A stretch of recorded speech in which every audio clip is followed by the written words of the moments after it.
Chapter 10. A demon practitioner does as he wishes. You are listening at novelfull.audio. The students had gone to class, but Han Shuo and Jack had yet to begin tackling their duties for the day. After everyone had left, the two also separated to complete their respective work. Han Shuo felt the heaviness in his chest dissipate when he'd finished cleaning the statues. He found a deserted corner and undid the top of his rough, linen shirt. He looked down at his chest and saw that there was an undercurrent of pale green specks of light being expelled from his body. It seemed that Claude's pale green fighting aura was being handled in this manner under the influence of the magical yuan. Breathing a small sigh of relief, Han Shuo laid his worries to rest and marveled at how miraculous the magical yuan was. From the knowledge that he'd recently gained, knights were also divided into various levels. Their fighting auras would be different at each level, such as Knight Apprentice, pale blue, Companion arms, dark blue, Sergeant, pale green, Senior Knight, dark green, Earth Rider, white, Sky Rider, silver, and Divine Knight, gold. Claude's fighting aura color was pale green, indicating that he really did have the strength of a sergeant-level knight. If a sergeant-level knight gathered his fighting aura and attacked a normal person, it would have dealt a fatal blow to the target with no exceptions whatsoever. The fact that he had survived without major injury was a clear testament to the fact that he had been training his magical yuan. Han Shuo breathed a sigh of relief upon feeling the magical yuan firmly enclose the pale green fighting aura, but didn't dare engage in more training. He was deathly afraid that if the magical yuan circulated to other parts of his body according to his wishes, then the pale green aura would be free of its restraints and suddenly burst into action and injure his internal organs. Thankfully, as time passed, the magical yuan was slowly expelling the aura in the form of specks of light. This helped Han Shuo breathe a bit easier. Due to the fact that classes had already started, no one searched the trash heap that the little skeleton had taken refuge in, but this matter wasn't about to blow over that easily.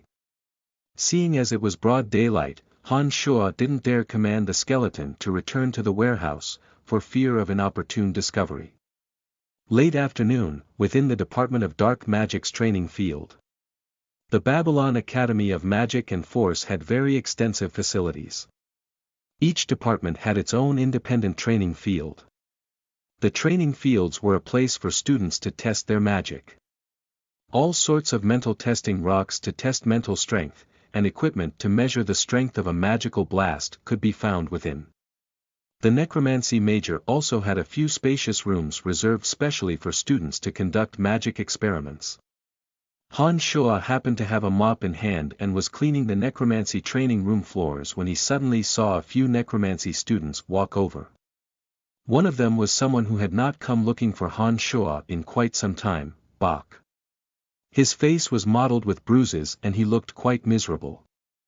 It would seem that Irene and Lisa had already found him and made him pay. Bach swiftly grew livid when he spotted Han Shuo mopping the floor. His already ugly face became even more twisted, until it was almost impossible to make out his original features. Han Shuo was gleefully jumping up and down inside, but continued to plaster a dumb, silly smile on his face. He was even humming a few light-hearted folk songs as he clutched the mop in his hands, twirling it this way and that. "You damned Brian, when did you see that little black skeleton run out from my room?" Bach's face had twisted ferociously as he roared angrily at Han Shuo. Han Shuo lifted a completely clueless face and glanced at Bach, giving him a dumb smile. He didn't answer and rapidly walked off with the mop. "Come back here, you're not getting away today." "Bach, how many times have I told you not to bully Brian? Do you ignore even my words now?" Fanny immediately stuck her hands on her waist and yelled sternly after she'd walked in through the door, and glimpsed Bach about to chase after Han Shuo. "Master Fanny, look at my face. It's all because Brian started some rumors that Lisa and Irene beat me up. Brian's the bully here." "Oh, I've heard about what happened this morning." Maybe Brian was confused and saw incorrectly. "He's already like this. Why are you creating more trouble for him?" "Humph. With your magical ability, you really don't have the ability to summon such a strange and strong skeleton. Fanny started talking to herself after this point. Who on earth summoned it? I am very curious as well. There are rumors flying that our necromancy major has had a major breakthrough, and has discovered a way to make our dark creatures immune to light magic attacks. Han Shuo had run to the corner of the room and was gazing upon the glamorous Fanny from afar. Fanny had tied her light purple hair up into a bun today, leaving only a few purple strands resting on her forehead. This added a striking charm to her looks, causing Han Shuo to silently sigh multiple times in wonder. Brian, your agony of the soul should be over by now and can help me practice my zombies today. Come, go to training room 3. Lisa flicked her gaze to the figure in the corner and commanded arrogantly. Lisa, practice is fine and all, but you can't do what you did last time and directly attack him with a ghoul. Fanny rebuked gently, worried that something might happen to Han Shuo after hearing Lisa's words. I know, Master Fanny. Lisa tossed out a careless reply and walked towards training room 3. It was the duty of the errand servants to help students practice their magic. Han Shuo also wanted to take the chance and enact some revenge, so he docilely put down the mop and walked towards the training room. Lisa closed the training room door with a loud clatter after Han Shuo had entered the area. This indicated that she wished to reserve the room for her own use today. She stood cockily in front of the door and stared Han Shuo down. You can't run away today. She immediately raised her hands and started chanting. When she had finished speaking, zombie warriors of the fallen, heed the Dark Herald's call and reveal your existence. A muscular zombie warrior with a dark green body, wielding a thick wooden club, materialized as soon as the incantation had finished. Zombie warriors were a level higher than skeletal warriors. They weren't necessarily rotting corpses, but rather had muscular and tough bodies. They moved faster than skeletal warriors and their strength was greater. Only novice mages were able to summon them, so therefore a mere apprentice, like Bach, would have been completely unable to do so. Summoned dark creatures could attack enemies if the summoner gave a mental command. However, low-level dark creatures usually possessed extremely low intelligence, and could only engage in the most basic attacks. A summoner would have to continuously exercise mental control if they wanted the dark creature to attack up to its full potential. Only then would the dark creature follow the summoner wishes and attack in a variety of complex ways. However, repeated practice was needed in order to become proficient and adeptly control a dark creature's attacks through mental strength.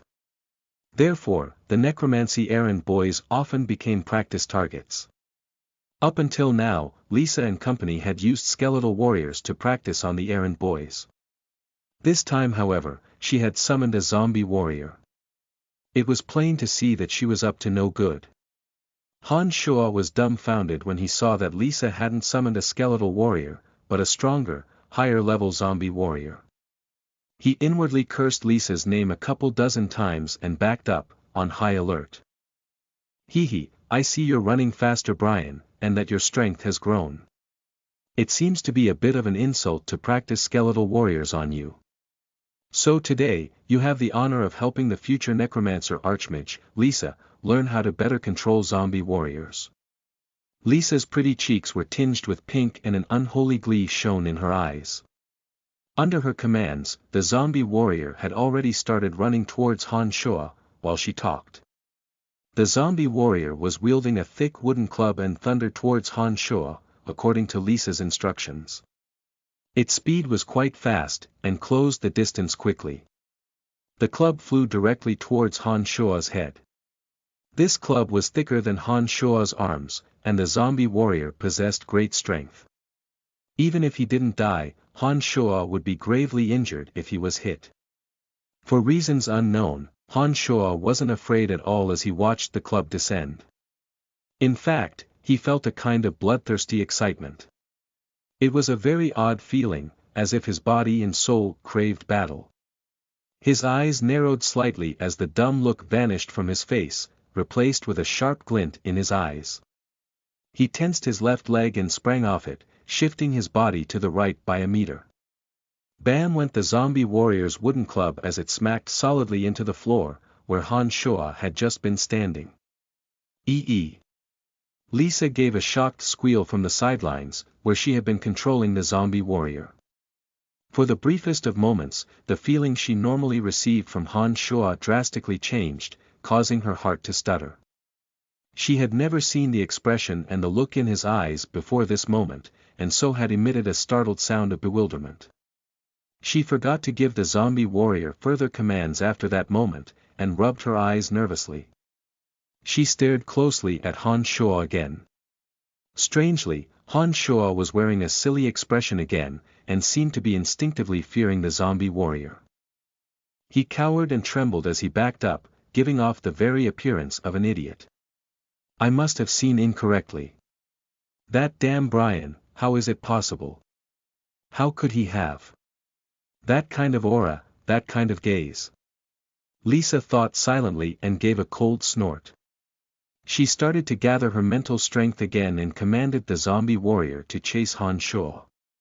Although Han Shoa was chased every which way by the zombie warrior, he did not reveal it second time, the aura and look that had surprised Lisa, but he always managed to avoid the zombie warrior's club at very last second.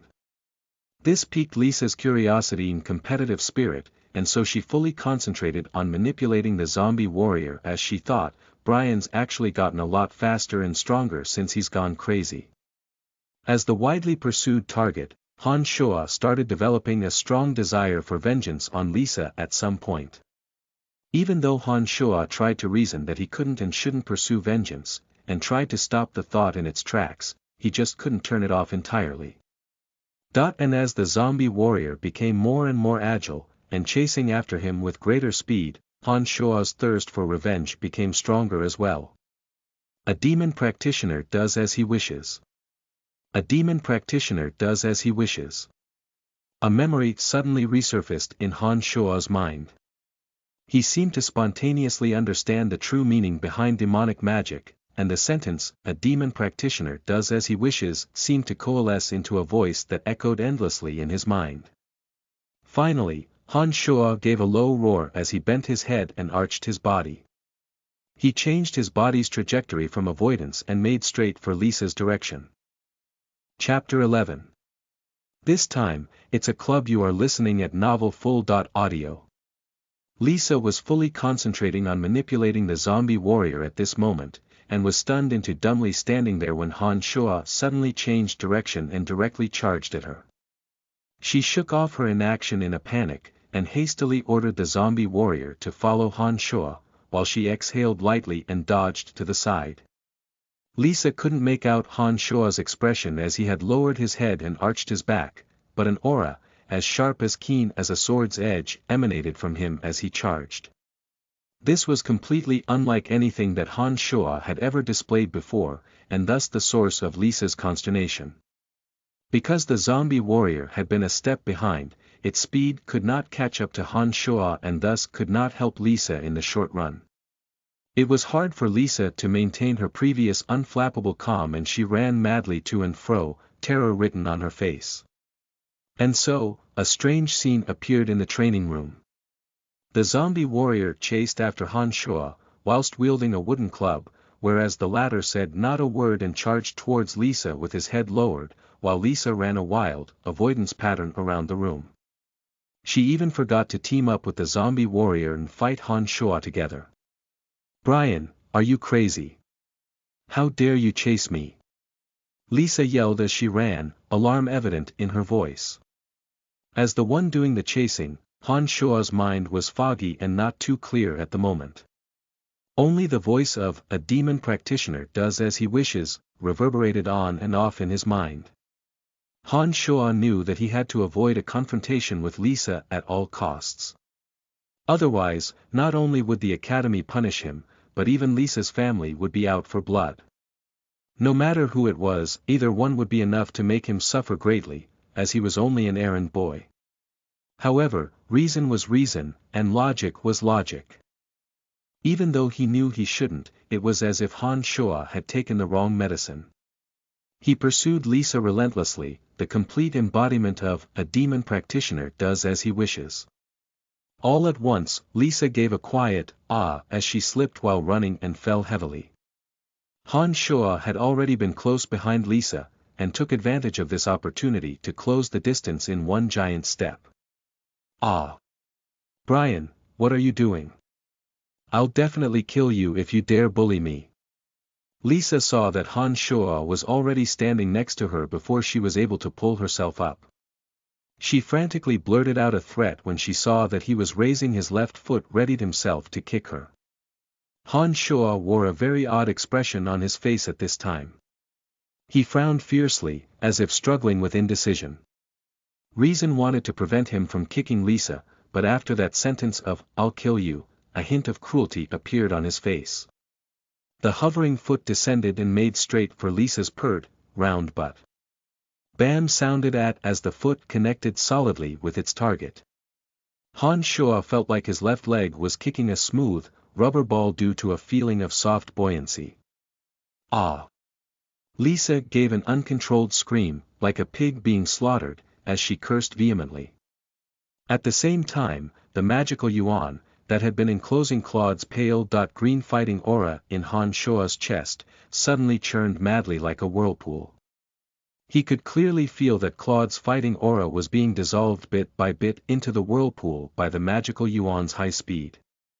The pale green fighting aura that had lingered in Han Shoa's body for the greater part of the day had vanished without a trace in the span of a moment. The magical yuan in Han Shoa's body felt noticeably stronger. He felt that the pale green aura had been completely digested by the magical yuan. And at that moment, the magical yuan in Han Shoa's chest started circulating aimlessly throughout his body again, but he could feel the energy, that he had just expended, come back.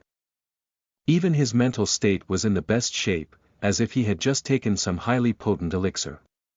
It was then that Han Shoa fully understood the meaning of, "a demon practitioner does as he wishes." It appeared that the magical yuan would spin faster if he followed his internal desires, and could even absorb and transmute fighting aura to become nutrition for the magical yuan. A demon practitioner does as he wishes, and benefits himself at the expense of others. So even training should be done this way. Han Shoa's facial expressions flickered oddly as he thought to himself. "Wah! That hurts so much. Damn you, Brian, I'm going to kill you. You hurt me." Lisa clutched the butt that was still under Han Shoa's foot, as she loudly gave voice to threats. There were already hints of tears forming in her eyes. It would seem that Han Shoa had delivered quite a strong kick just now.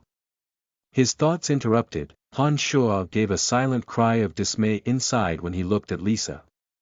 He was well acquainted with Lisa's temper. She was well known for getting revenge. She would not easily let him go after what he'd just done to her. Particularly as Lisa had actually cried. It would seem that her but had suffered more than a small injury. All would be over for Han Shoa if the school found out about this. The club-wielding zombie had arrived in front of Han Shoa at that moment, and brought its club crashing down on his head, according to Lisa's orders. Han Shoa's heart gave a great leap as he turned around to see the club descending, but at the same time, he suddenly felt that the club was falling rather slowly. He picked up his feet, and somehow easily avoided the attack.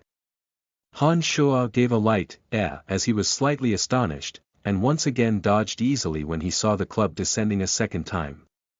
It was then that he realized that it wasn't the zombie warrior that had gotten slower, it was that his speed and reflexes that had improved. He still didn't get me. He gave a weird cackle as he laid his worries to rest. He continued to evade all of the zombie warrior's attacks. As he moved, he could feel his body become more and more agile, and even had the spare time to verbally ridicule Lisa.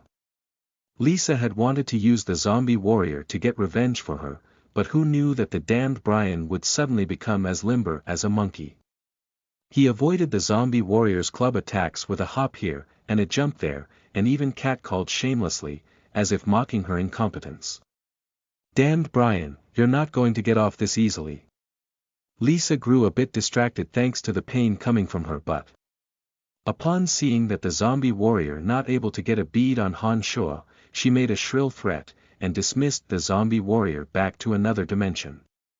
She tried to get up from the floor at the same time, but was in too much pain after Han Shua's kick, and she cried out "Io" as her legs gave way and she collapsed into a sitting position on the floor again. Han Shua was under no more pressure now that the zombie warrior had disappeared, but rather smiled foolishly and made his way to Lisa's side. He dumbly extended a malnourished hand and said, "Let me take you to the infirmary." "None of your business, you damned idiot." Tear tracks still streaked her face as she replied viciously to Han Shua. She could still feel the pain radiating from her butt. Han Shua seemed to be flabbergasted after hearing her words, and a mischievous, evil glint slowly blossomed in his eyes. He extended his left hand and made as if to touch Lisa's smooth, pert butt and said dumbly, "Then, let me rub it for you." Although Lisa had a vile temper, she was still a beauty. Although her chest wasn't fully rounded out, her butt was uncommonly perky. His heart lurched immediately when he touched her butt. It felt exceedingly tender, yet firm, and was a delightful handful. "Ah, go to hell, Brian. Don't come near me." Tears still sparkling on Lisa's face, she immediately lost her head and screamed loudly when she felt her butt being touched by Han Shua. She found strength from somewhere and Pelipala beat Han Shua with both arms and legs. One of her feet in particular connected solidly with Han Shua's ankle. He lost his balance and came crashing down on Lisa, with his left hand still on her butt. A delicate fragrance from Lisa wafted into his nose, and his heart lurched again. Lisa's body felt soft beneath him, and his left hand was still cushioned by her butt. He could clearly feel how soft it was. It was as if a thunderbolt had struck Lisa in that moment, and she froze there dumbly, staring back at Han Shua. But it lasted only a moment, and she didn't continue to scream, but rather lifted both hands and started chanting with a cold face, "O endless darkness, turn into destructive bone arrows, and destroy according to my will." Han Shua was horrified and agitated as he knew that that was the beginning of the necromancy spell bone arrow chant. He would be completely unable to dodge if the bone arrows shot at him from such close quarters. Perhaps even some parts of his body would be impaled by the bone arrows. That would not be fun, to say the least. And given that Lisa's expression was icily cold, it was obvious that she wasn't kidding. She really did want to kill Han Shua. A thought flashed like lightning through his mind as he decided to not wait for Lisa to finish the chant. He abruptly shot out his arms, pinned down Lisa's slender arms and held her tightly. He followed that up with moving his face close to her, and frantically smashing his open mouth against her cherry-red lips. "Destroy the MMPH. Lisa's incantation was thus halted and wasn't completed. The two mouths met and a smooth, wet feeling flowed into Han Shua's heart. His entire mind felt out of it, as if he had ascended to the clouds in a split second. His entire being was drifting away, and he had no idea what was going on. Even before he had landed in Brian's body, Han Shua had never kissed a girl before. The feeling of kissing a girl had only existed in his theoretical musings before. Now that it had happened, his immediate reaction was to be dazed with astoundment. He only thought, this feeling, was much more wondrous than he had imagined. Lisa's face blushed hotly red as her breath came out unevenly. Her eyes were a haze of confusion and she was just as dazed as Han Shua. She had no realization that she was being violated by Han Shua at that very moment. Lisa forcefully pushed Han Shua away after a while and suddenly pointed at him, her little face flaming red. "Stupid Brian, why do you always carry a bunch of weird things in your pants? Last time it was rocks, this time it's a club." Han Shua. Chapter 12. Poking one's nose into other people's business. You are listening at NovelFull.audio. Han Shua opened his mouth, but didn't have the time to get a word out before Lisa landed a Pelipala wave of hits with her girly fists. She cursed as she hit him, "Damn you Brian, how dare you kiss me? My first kiss was taken from me by a crazy person. Oh my gosh, this is too scary. I'm going to kill you." Han Shua's mind was also in a jumble in the heat of the moment, since he'd just kissed Lisa. It was Lisa's first time, who's to say it wasn't also Han Shua's first time as well. Fear showed on Lisa's face, and her butt was injured, so there was no strength at all behind her girly fists. Han Shua did not feel any pain, and wasn't even tickled by her hits. He didn't resist, and furiously racked his brain for a way to prevent Lisa from further pursuing this matter. Lisa seemed to grow tired from hitting him after a while. Her eyes were a bit red and puffy, and she glared viciously at Han Shua. After she'd stared at him for a moment, Lisa frowned and said coldly, "Brian, I will let you go if you tell me just one thing." Momentarily stunned, Han Shua asked dumbly, "Tell you what?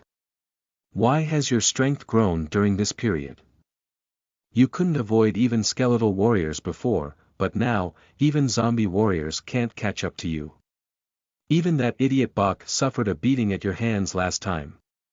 Claude's fighting aura obviously entered your body this morning, but why didn't you die immediately? Why is all this?" Lisa stared at Han Shua closely during her interrogation. Han Shua inwardly thought, as his heart lurched. His body had indeed become stronger thanks to training his magical yuan, but who would have thought that Lisa would pick up on it so quickly? He hurriedly considered a few options and then dumbly replied with a silly smile, I don't know. Just that I've eaten a few things recently that have made me feel stronger." Lisa's eyes flashed noticeably after Han Shua had finished speaking, and she put her face next to his with every bit of interest. She focused her eyes on him and said, "What did you eat? I won't pursue the matters of today as long as you tell me. Use magical reagents to mix lizard tail and aardwolf teeth. Submerge it in warm water for a day and then drink both of them down. That will improve your strength." Han Shua contracted his eyebrows and thought deeply for a moment, then delivered those lines with a naive smile. Lisa's face wore a serious expression and concentrated wholly on Han Shua's words. She repeated his words and then murmured to herself, These disgusting things have this effect when mixed together." Han Shua did not respond and only looked at Lisa with a dumb smile. "Humph. I'll let you go today, and will come grab you for magic practice next time." Lisa thought for a moment and picked herself up from the ground to leave, but then went and cursed angrily, "Damned Brian, your kick was too strong. Why am I always so unlucky around you?" Lisa left the training room madly cursing, with one hand rubbing her butt. Han Shua swiftly followed as soon as she'd left, quickly making his getaway as well, before anyone noticed. Later that evening, Han Shua stealthily crept over to the trash dump in the middle of the night. He first tried to use mental strength to command the small skeleton to show itself, but couldn't reach the skeleton again. He unwillingly bore the stench of trash and rifled through the entire trash dump, finally finding the skeleton at the bottom of all the trash. The little skeleton had crumpled underneath the trash as if it was asleep, with no outward sign of life. Several bones were scattered from his rib cage, and he appeared to be heavily injured. Due to his connection with the skeleton, Han Shua knew that the little skeleton had not been junked. Han Shua felt a wave of pity and guilt looking at the skeleton's condition, knowing that it had ended up this way because it had received his command to get revenge on Lisa. "Claude, oh Claude, just you wait. I'll get my revenge on you someday." He grabbed the skeleton and cradled it, once more sneaking back to the warehouse under the cover of night. The skeleton's loose rib cage bones clattered against each other as he ran, making his heart ring in pity again. Han Shua carefully closed the door when they were back in the warehouse, and thought for a moment. He placed the little skeleton in the wooden bucket again and found 7 pieces of broken bone after some scavenging. He stuck them in the bucket, and channeled his magical yuan into them, reforming the magical Yin concentration matrix. He was attempting to fix the small skeleton's body with the method used to repair demonic treasures. In contrast to last time's severe weakness, Han Shua felt much better off this time after he had injected his magical yuan into the bucket. It would seem that the magical yuan had increased in amount after digesting Claude's fighting aura that morning. This set off another line of reasoning in Han Shua's mind. He securely put aside the skeleton and brought out The Foundations of Magic from beneath his bed for further study. He had maintained his nightly studies these days, and not even thunder or lightning could sway him from his reading. Even though this was just a foundations book, and had no record of any major necromancy magics within its pages, for a complete magical rookie like Han Shua, this book was still much too complex for him. Tonight, he cross-referenced The Foundations of Magic alongside A Magical Dictionary, and gradually lost himself in the books. However, despite the aid of A Magical Dictionary, in this process, he was still unable to understand some of the technical terms within their covers. He gave a long sigh and put down the two books in his hand, thinking to himself that he'd only started building his understanding of magic over the past 10 days.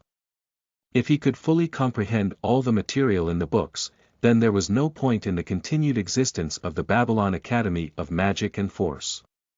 After some thought, he decided to take full advantage of the convenience of his position and eavesdrop on the necromancy classrooms that were currently in session. Han Shua settled back into meditation after he had calmed and cleared his mind. He wanted to make the best use of any scrap of spare time to meditate and increase his mental strength. Before he knew it, he had meditated well into the night and then went to sleep peacefully. Han Shua was full of vitality when he got up the next day at daybreak, as if his body was full of boundless energy. The little skeleton in the wooden tub next to his bed was still and showed no signs of life. There were 7 small swirls next to the 7 broken pieces of bone, with subtle hints of black light flowing in the water. Upon closer inspection, he saw that unbeknownst to anyone, the scattered rib cage bones had reordered themselves. The skeleton's 2 empty eye hollows also seemed to have black light sparkling in them and appeared quite eerie. Han Shua contacted the skeleton with his magical yuan and immediately sensed that the skeleton seemed to be delighting in its newfound life. Also feeling the same, Han Shua gave a slight smile and said to himself, "Oh little skeleton, you're extremely lucky to be following me. I can keep refining you as long as I have enough magical yuan, and you'll become stronger as a result. One of these days, that clod will get what's coming to him." Because the little skeleton was still being refined in the wooden bucket, Han Shua had to get up himself and dispose of yesterday's trash. Once he had washed his face with briskly cold water, Han Shua vigorously dusted off all the statues. He completed his duties afterwards, received a piece of black bread, and ran off towards the necromancy classrooms in high spirits, a broom in hand. In order to perfectly release magic, both incantations and hand seals are key. If the chant is incorrect or the gesture incorrect, then you will be unable to perform magic. Magic is a mysterious power, the art of borrowing strength from the elements found on earth and in the heavens by employing mental strength, along with mysterious incantations. Magic then finds its target through hand seals. The necromancy students were either attentively or lackadaisically listening to Master Jean. A few windows down, Han Shua listened with all his concentration and unconsciously waved the broom in his hand. Jean was the same as Fanny, a necromancy adept mage, as well as a teacher for the major. Jean mainly instructed the basics and foundations of magic, and was in charge of helping students through the more difficult parts of the material. Fanny on the other hand, taught students how to supplement attacks with necromancy magics and led the students in experimenting with necromancy magic. For all the other majors at the academy, not only did they have adept mages for teachers, but they also had even more knowledgeable, more powerful magi, plural of magus, holding down the fort. But due to the lack of students in the necromancy major, Jean and Fanny were the only 2 teachers, and only adept class at that. On one hand, it was true that there was no need to dedicate too many resources to the tiny necromancy major, but on the other, it was also due to the fact that necromancy had become unpopular, resulting in a corresponding decrease in the number of necromancy magi. At the Babylon Academy of Magic and Force, students could graduate as long as they passed through a gauntlet of exams. Of course, if students wanted to continue their journey with the academy, they were free to stay and study within the school grounds. Many majors with separate students according to apprentice, novice, and journeyman classes, but because there were too few necromancy students, all the students were lumped into one class. At this moment, Han Shuo was concentrating with all his might, and a trace of joyous glee could be seen in the smile on his lowered head. It had been just a few moments, but Han Shuo had already thought through some of the theories that had perplexed him endlessly, thanks to Jin's explanations. His tepid, old-fashioned tone was the soothing music of angels to Han Shuo's ears, and he lost himself in it. Bam sounded out as a student, wearing magician's robes, suddenly fell down in front of Han Shuo. His butt stuck up in the air as his face became intimately acquainted with the white marble floors. He grimaced in pain as he picked himself up, turned to glare at Han Shuo, and said angrily, "Brian, how dare you trip me with the broom handle?" "Ah! I was only sweeping." Han Shuo immediately responded with a panicked, appraised voice when he saw that the person was Fitch. Fitch was 176 centimeters tall and had light blue hair. His thin frame combined with a billowy magician's robe, made him look like a wrapped-up wooden stick.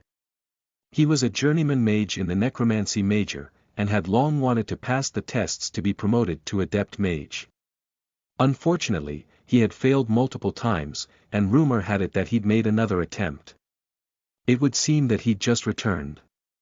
Han Shuo had been enthralled by Jin's lecture on foundational magic and had paid no heed to the broom in his hand. No wonder Fitch had been tripped. Fitch has come back. Did you fail again? Looks like you need to try much harder if you want to become an adept mage. I welcome your return. Brian must not have done it on purpose just now, don't mind him. Jin had a light laugh in the classroom, and spoke with concealed banter. Han Shuo was not in the least grateful for Jin speaking up for him, but rather cursed him for poking his nose in other people's business. Fitch had a bad temper to begin with, but wasn't really a bad sort. Even though he had failed on countless occasions to pass the adept mage exams, he still experimented tirelessly due to his great love for necromancy. Fitch was the leader of Bach and a few others, but normally wouldn't pick on Brian and other errand boys. However, both Fitch and Jin had a crush on Fanny. Fitch tried so hard to advance to adept class in large part due to something Fanny had said before, "I will only consider you if you become an adept mage." Because of this teacher and student pair disliked each other intensely. If it wasn't for Jin's words, Han Shuo might have escaped further retribution, but now that Jin had spoken, it was bound to have the opposite effect. Chapter 13. Mystical Glacial Spellfire. You are listening at novelfull.audio. Indeed, Fitch's face twisted sinisterly as soon as Jin had finished speaking, almost as if someone had stepped on his face with a dirty shoe. He quickly glanced at the dumbly smiling Han Shuo, but proceeded to speak to Jin. "Master Jin, this outrageous errand slave dared to trip me.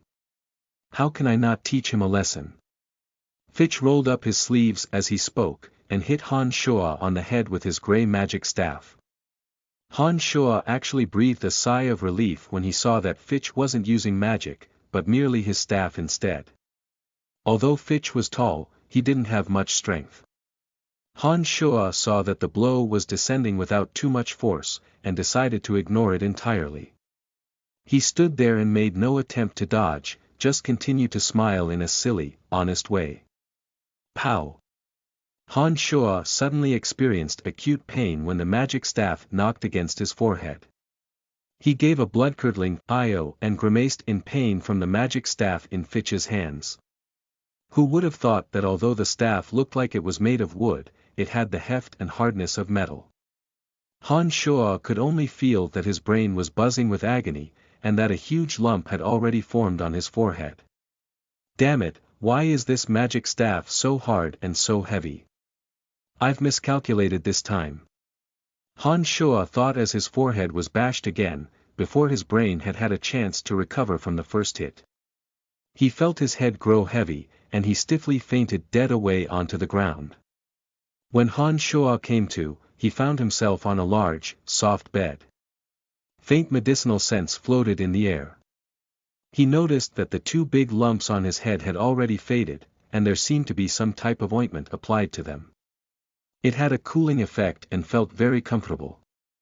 "You're awake." A face suddenly came near him.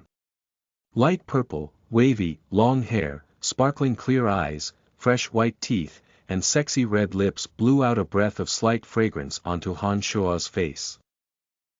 Fan. Master Fanny. Han Shuo gave a soft gasp at the sight of the pretty face in front him, and his heart began pounding. He pulled himself up into a sitting position on the bed and glanced around, taking in his surroundings.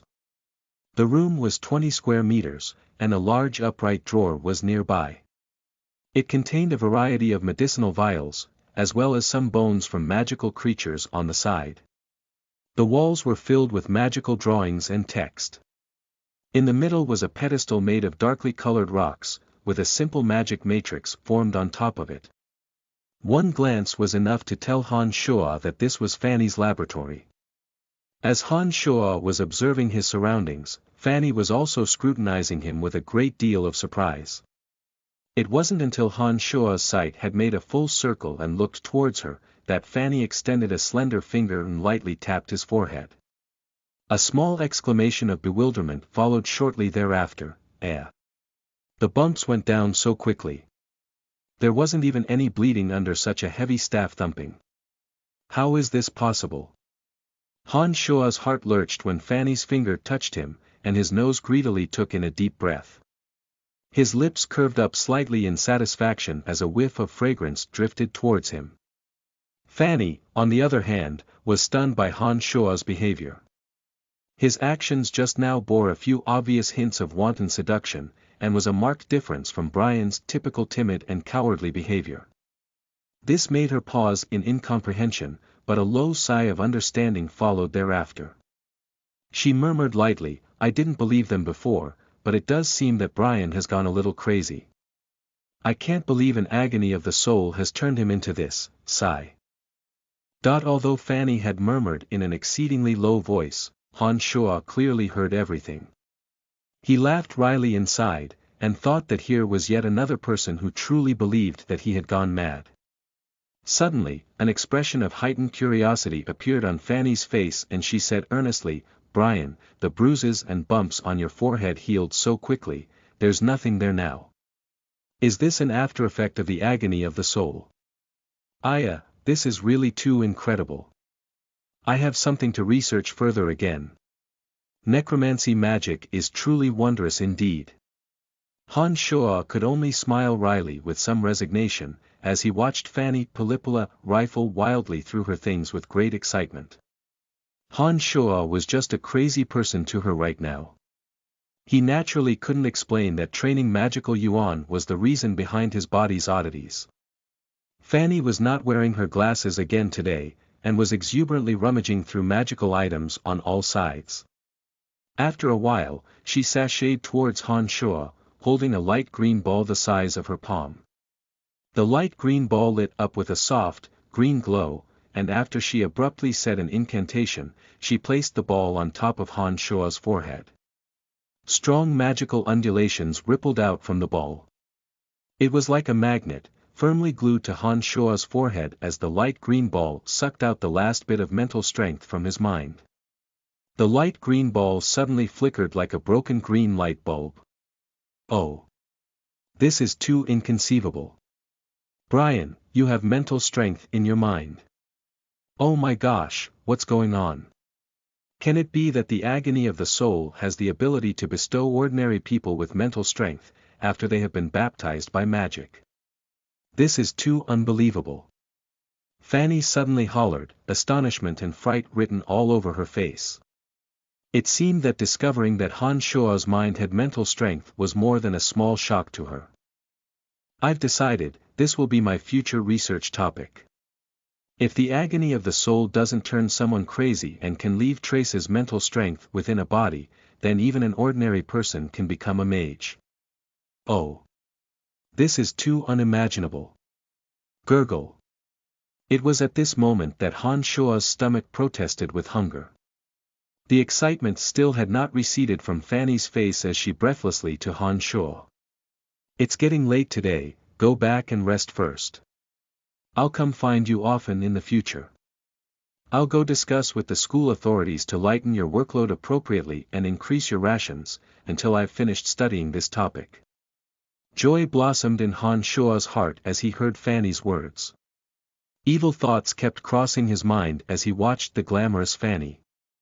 He thought that good luck was unstoppable when it came. Not only did his workload suddenly lighten and food rations increase, but he had an excuse to get closer to Fanny.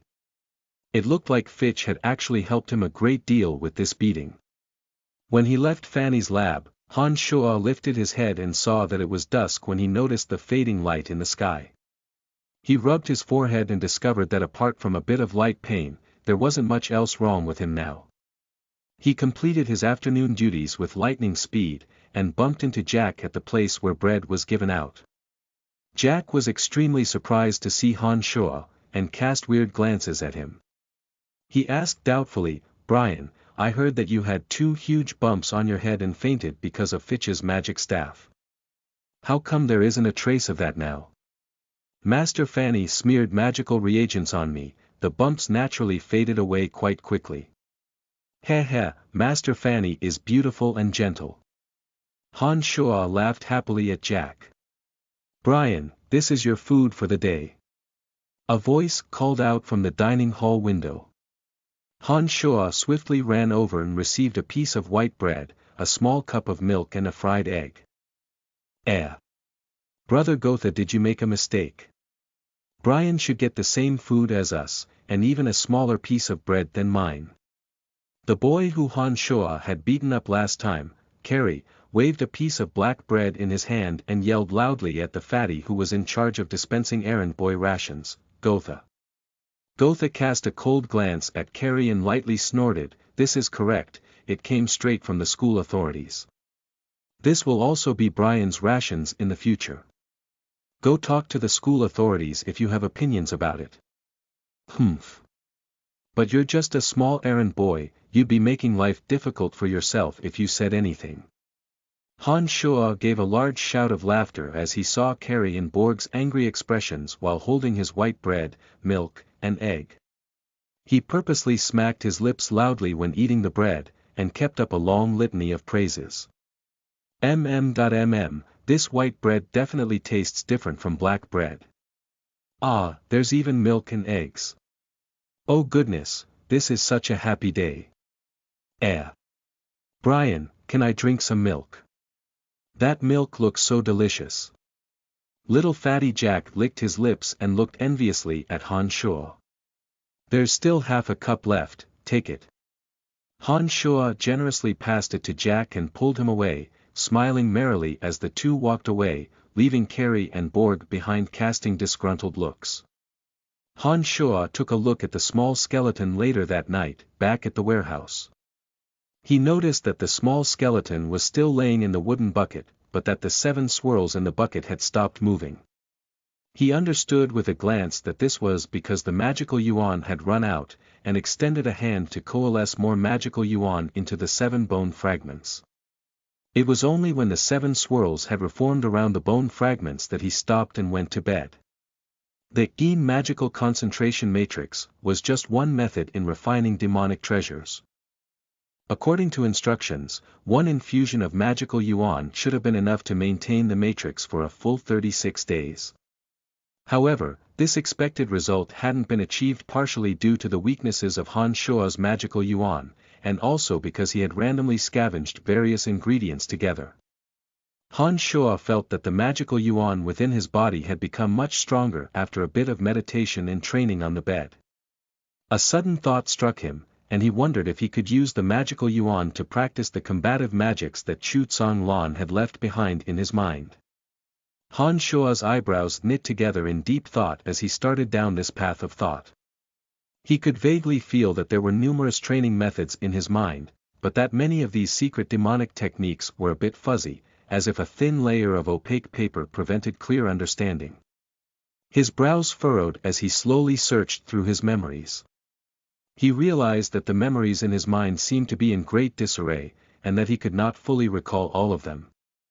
He could only fully remember 3 topics, one of which was the basics of training magical yuan, and the other was the Yin magical concentration matrix, for refining demonic treasures. Apart from this too, there was another cantrap called the mystical glacial spellfire. The mystical glacial spellfire was a way of using magical yuan, and its power would increase according to the practitioner's level. The practitioner would be able to create red and purple spell fire on his palm if he circulated his magical yuan in a particular fashion amongst the meridians. The red flame was searingly hot, and the purple glacially cold. If the magical yuan and practitioner level was high enough, then he would be able to coalesce his magical yuan into 2 huge red and purple spellfires on his palms. This attack would be both searingly hot and glacially cold. It was as if Han Shuo had received a precious treasure after he had fully understood all this. He decided to ignore all the indeterminate, obstructed memories and started circulating his magical yuan according to the mystical glacial spellfire method. He slowly concentrated his magical yuan into his right hand, but his right hand meridian felt like it was on fire as the magical yuan flowed through it during this process. His right arm became sore, numb and stiff as that thin, wispy meridian felt like it had been electrocuted. The magical yuan would be able to easily and quickly flow to the hand if he hadn't been circulating it according to the mystical glacial spellfire method. But each time he circulated the magical yuan according to the spellfire's instructions, it was as if the magical yuan had met significant obstacles. Each tiny bit of progress was accompanied by almost unbearable pain and discomfort. It wasn't until midnight that Han Shuo was able to finally circulate some magical yuan from shoulder into wrist, but his entire arm prickled in pain and was useless. He understood that only by guiding all the magical yuan into his palm and fingertips would he be able to truly make use of the mystical glacial spellfire method. It hurt so much now because he was clearing minuscule meridians, acclimating them to magical yuan. Short-term pain was inevitable, and it would all go away once all the meridians were cleared. Han Shuo's eyelids grew heavy, as he was uncommonly tired, and he decided to flop onto the bed and sleep when he thought about his duties tomorrow. He wouldn't be able to finish magic training in one night either. Han Shuo had a strange dream that night, one in which the little skeleton obeyed his commands, and beat up that Fitch who had knocked him on his forehead, getting revenge for Han Shuo. Chapter 14. Took care of it in advance. You are listening at novelfull.audio. The next day, Han Shuo was rudely awakened by a heavy trash bag being dumped on him. He had been sweetly dreaming when he felt a heavy mountain toppling down on him. He alertly scrambled up from the bed, and rubbed his eyes to see that there was an extra heavy bag of trash on the bed. He immediately understood that someone must have thrown their trash in through the warehouse window. He nagged and cursed randomly, kicking the bag of trash off the bed. The bag landed with a thump and rolled towards the door. Han Shuo was about to go back to sleep, when he realized that the time must have been late if someone had thrown a bag of trash in. The sun had indeed risen high into the sky when Han Shuo pushed open the windows to take in the view. He sighed in turn, thinking that he had overexerted himself with training last night. He had definitely overslept today, and was about to hurry out the door, when he suddenly recalled last night's dream. He seemed to remember that the little skeleton had gotten revenge on Fitch for him. Han Shuo's heart leapt in fright when he remembered that last time he had a similar dream, the events had actually happened. His gaze quickly searched towards the wooden bucket. He was greeted with the sight of the skeleton resting 2 bony, black hands on the sides of the bucket, and its left leg bone crossed on top of its right leg bone, swinging lazily to and fro, as if it was enjoying a sauna. It looked very comfortable and looked every bit a dapper rogue. Han Shuo breathed a sigh of relief upon seeing it still in the wooden bucket and mused silently for a moment. He got up and shoved the bucket underneath the bed, and only left the warehouse to tackle his day's duties after he'd grabbed a trash bag to plug the space underneath the bed. "Hi Brian, what took you so long today?" Jack was dusting off the statues as he greeted Han Shuo from afar with a smile. Han Shuo glanced around him and knew that he was late because no students were passing by on this path. Classes must already be in session. Oh, my mind's groggy after Fitch's 2 taps yesterday. That's why I overslept. Heh heh. Jack suddenly gave a light, gloating laugh and put his head confidentially next to Han Shua's. He said lowly, "Brian, you don't need to be mad. I heard the students talking on the way to class today. That the black, 7-winged skeleton, that appeared last time, beat Fitch up last night. His face is bruised and puffy." Han Shua. So the dream really had taken place, with a few marked differences from what he'd imagined. This time, the little skeleton was noticeably much faster and had already finished executing its commands. No wonder the little skeleton had been lying in the bucket in a different position from the night when he checked the bucket this morning. Brian. Why aren't you saying anything? Are you too happy? That must be the case. That black skeleton is really something. When Fitch had been beaten awake, he only saw the flapping of the 7 wings. The skeleton leapt straight down from the window and escaped that way. Oh. Fitch lives on the 4th floor. It's amazing that the skeleton didn't land in pieces of broken bones. Han Shua gave 2 dry coughs and was feeling quite gratified. He glossed over the topic and said, "Well done. I wonder who summoned that little skeleton and got revenge for me. I've been so lucky lately." No more unlucky things happened to Han Shua in the next few days, and no one came looking for him to practice magic. In these days, Han Shua took advantage of the rare quiet to stand outside the necromancy classrooms early in the morning, and eavesdrop on Jean's lectures with a broom in hand. Maybe it was due to his beating at the hands of the skeleton, but Fitch didn't show up to class in those few days. Han Shua eavesdropped on Jean's explanations of magical knowledge every day, and was enlightened on many theories that he simply did not understand prior. At night, Han Shua practiced the mystical glacial spell fire, and bit by bit, circulated the magical yuan towards his right palm and fingertips according to the spellfire's prescribed method. It burned with pain each time, but over the course of these few days, Han Shua had almost circulated the magical yuan to his wrist. He continued to study the foundations of necromancy, and would mentally note the portions he didn't understand to see if Jean, by chance, mentioned any of those topics when Han Shua was eavesdropping on his classes. Now that Han Shua's rations had increased and his body was receiving more nutrition, not to mention him training his magical yuan, Han Shua's originally delicate body unconsciously underwent some fundamental changes. He started to form muscles, and even seemed to grow a bit taller, while his temperament changed as well. The necromancy students all relegated Han Shua's changes as the aftermath of him going crazy. Han Shua basked in the ease of no one paying him much attention, and continued to work and covertly practice magic. He was happy to witness the changes in his body. "O endless darkness, turn into destructive bone arrows, and destroy according to my will, bone arrows." A length of cuttingly sharp bone arrow materialized out of thin air when the incantation was completed, and flew towards a straw figure in front of Han Shua with a flick of his finger. However, it suddenly shuddered halfway through. "Pa!" The bone arrow suddenly exploded halfway to its target, and from the look of its direction, it had veered greatly off course. It wasn't aimed towards the straw-stuffed figure at all. Han Shua gave a low sigh as he shook his head, thinking that understanding theory was one matter, actually using it was another.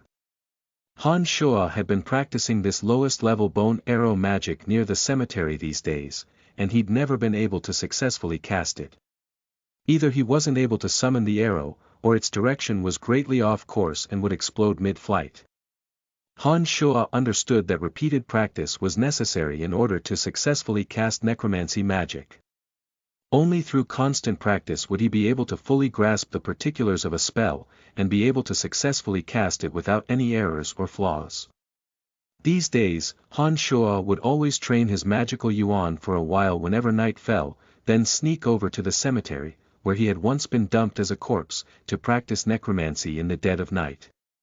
The little skeleton would stand there unmoving once it had hauled over 2 bags of trash and thrown them away.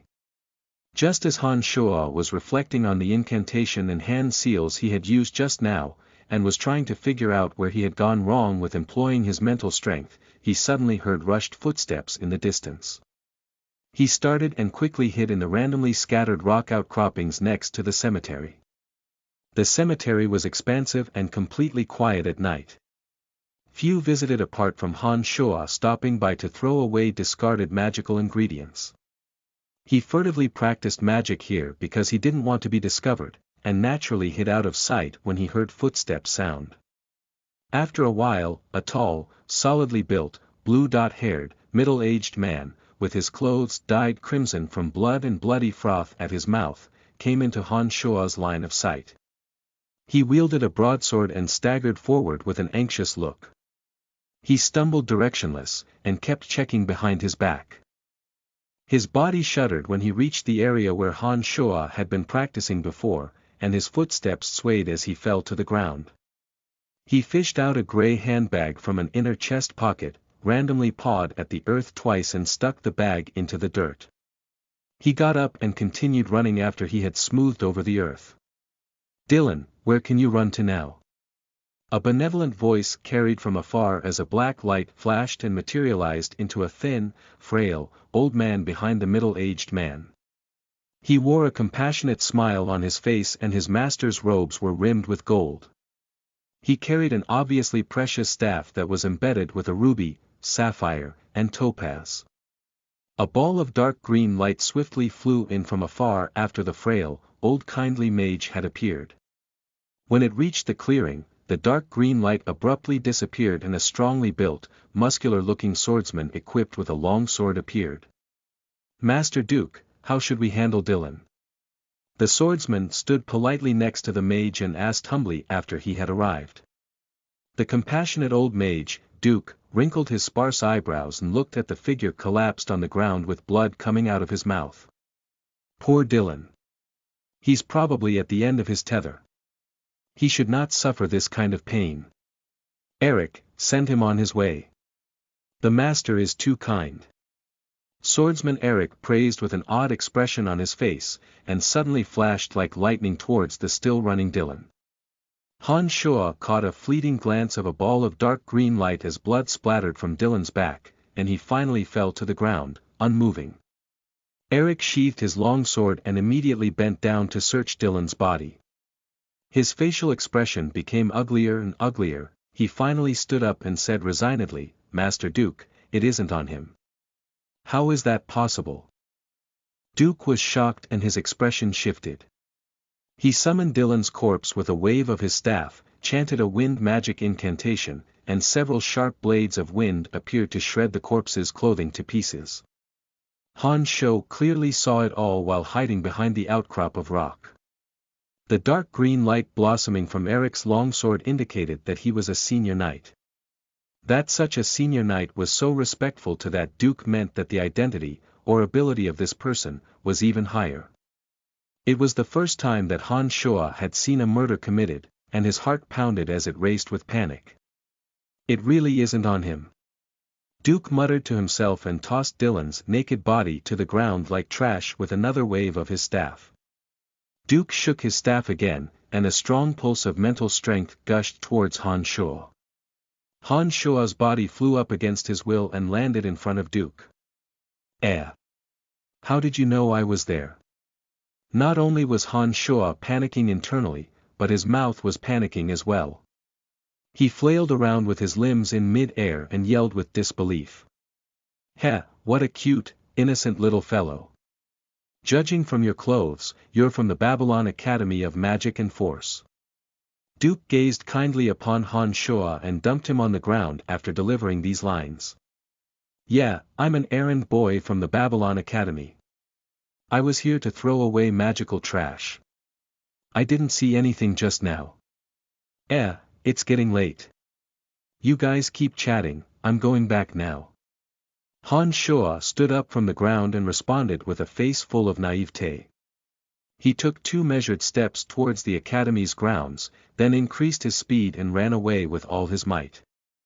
"These 2 weird guys might do something detrimental to me, best get away as soon as possible." "Heh, this fellow is a bit shrewd. Eric, why don't you send him on his way?" Duke spoke benevolently and laughed lightly behind Han Shua's back. Han Shua felt a strong current of air rapidly approach as soon as Duke had finished speaking. Chapter 15. I'm rich. You are listening at novelfull.audio. Han Shua understood that Eric must have increased his speed and was rushing towards him to kill him, just like Eric had killed Dylan, because he could feel the killing intent gradually approaching from behind. At this time, Han Shua concentrated his focus for the first time in his life. Maybe it was because he had been training, but Han Shua, now, not only had an extremely agile body, but was also much more bold than before. There would have been nothing but fear left in his heart right now if he was still his old self. The magical yuan within Han Shua's body was swirling much faster than normal at this very moment. As he was running, he felt that his body had inexhaustible energy. Add to the fact that he was exceedingly familiar with the terrain, he actually widened the gap between him and Eric as he darted left and right while running. Eric was surprised as he hadn't counted on Han Shua being able to run so fast. Not only was he a fast runner, but his direction kept changing without warning. Eric's face grew hard as Han Shua was about to disappear from sight, and the long sword in his hand began to glow with a dark green sheen. He forcefully plucked up some large rocks that were nearby. As Han Shua ran further away, he felt that he was sprinting smoothly and in fine shape. When he realized that he was leaving Eric's aura behind him, the joy of surviving a cataclysm rose in his heart. It was at that moment that two sound waves boomed in the air. Han Shua only knew that his two legs were heavily hit a few times. He immediately sank to his knees and fell flat on his face while he was running away. His face became intimately associated with the dirt, and his entire body fell to the floor. "Little fella, sorry about this."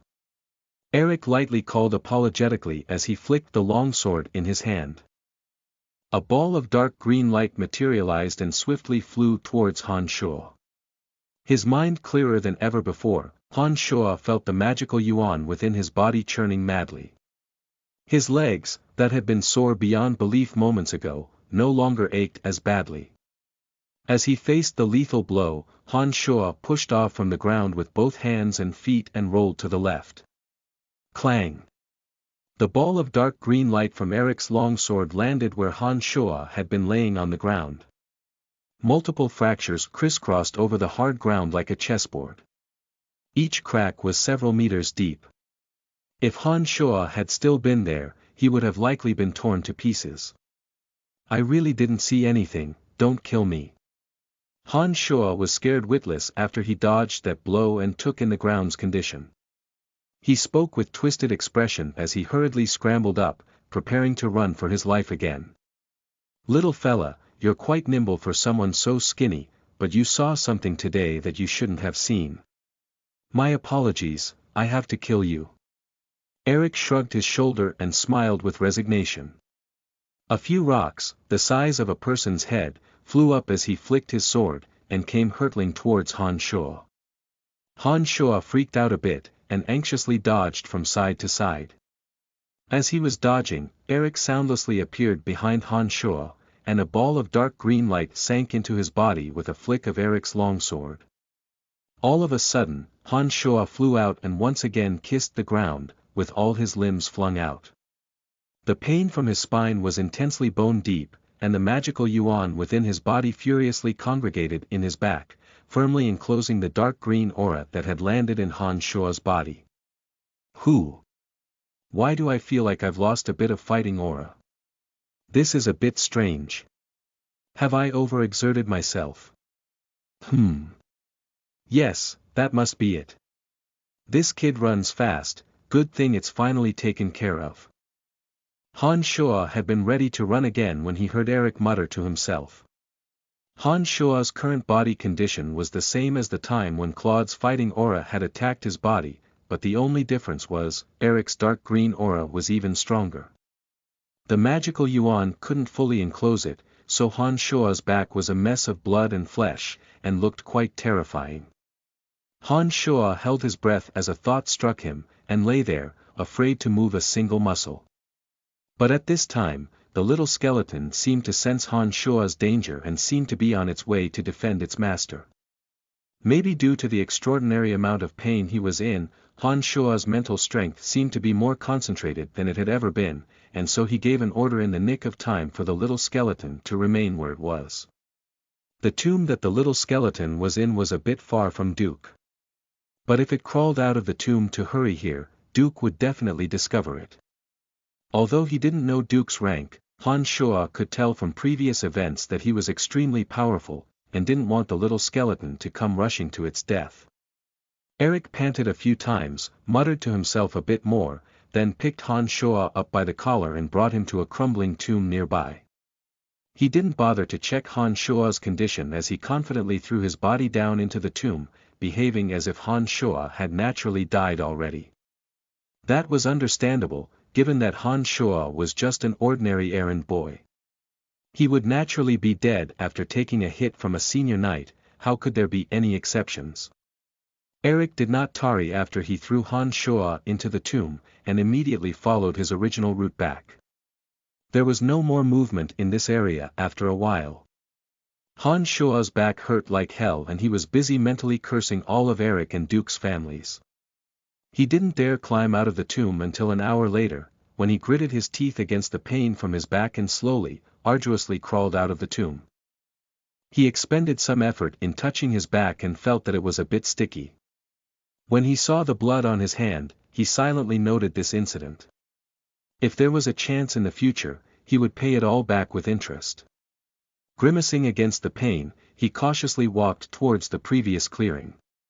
He crept surreptitiously the whole way, deeply afraid that the two would still be there. Han Shoa discovered that even Dylan's corpse had disappeared when he finally made it back. Looks like they've randomly thrown it into one of the tombs nearby. He summoned the little skeleton out from its hiding place and left, cursing loudly as he did. He kept thinking, damn, I'm unlucky. Looks like I should avoid practicing here for the next few days. He suddenly stopped upon reaching a certain place, and glanced at the dirt beneath his feet. Han Shoa remembered that Dylan had fallen here when he was running for his life, and buried a grey bag beneath his feet. Duke and Eric seemed to have discussed searching Dylan for something. Could it be the bag that Dylan had just buried? He clenched his teeth with pain and bent down, carefully pawing away the soft dirt on the ground and picked up the grey handbag. It weighed heavily in the hand, and clinked when shook.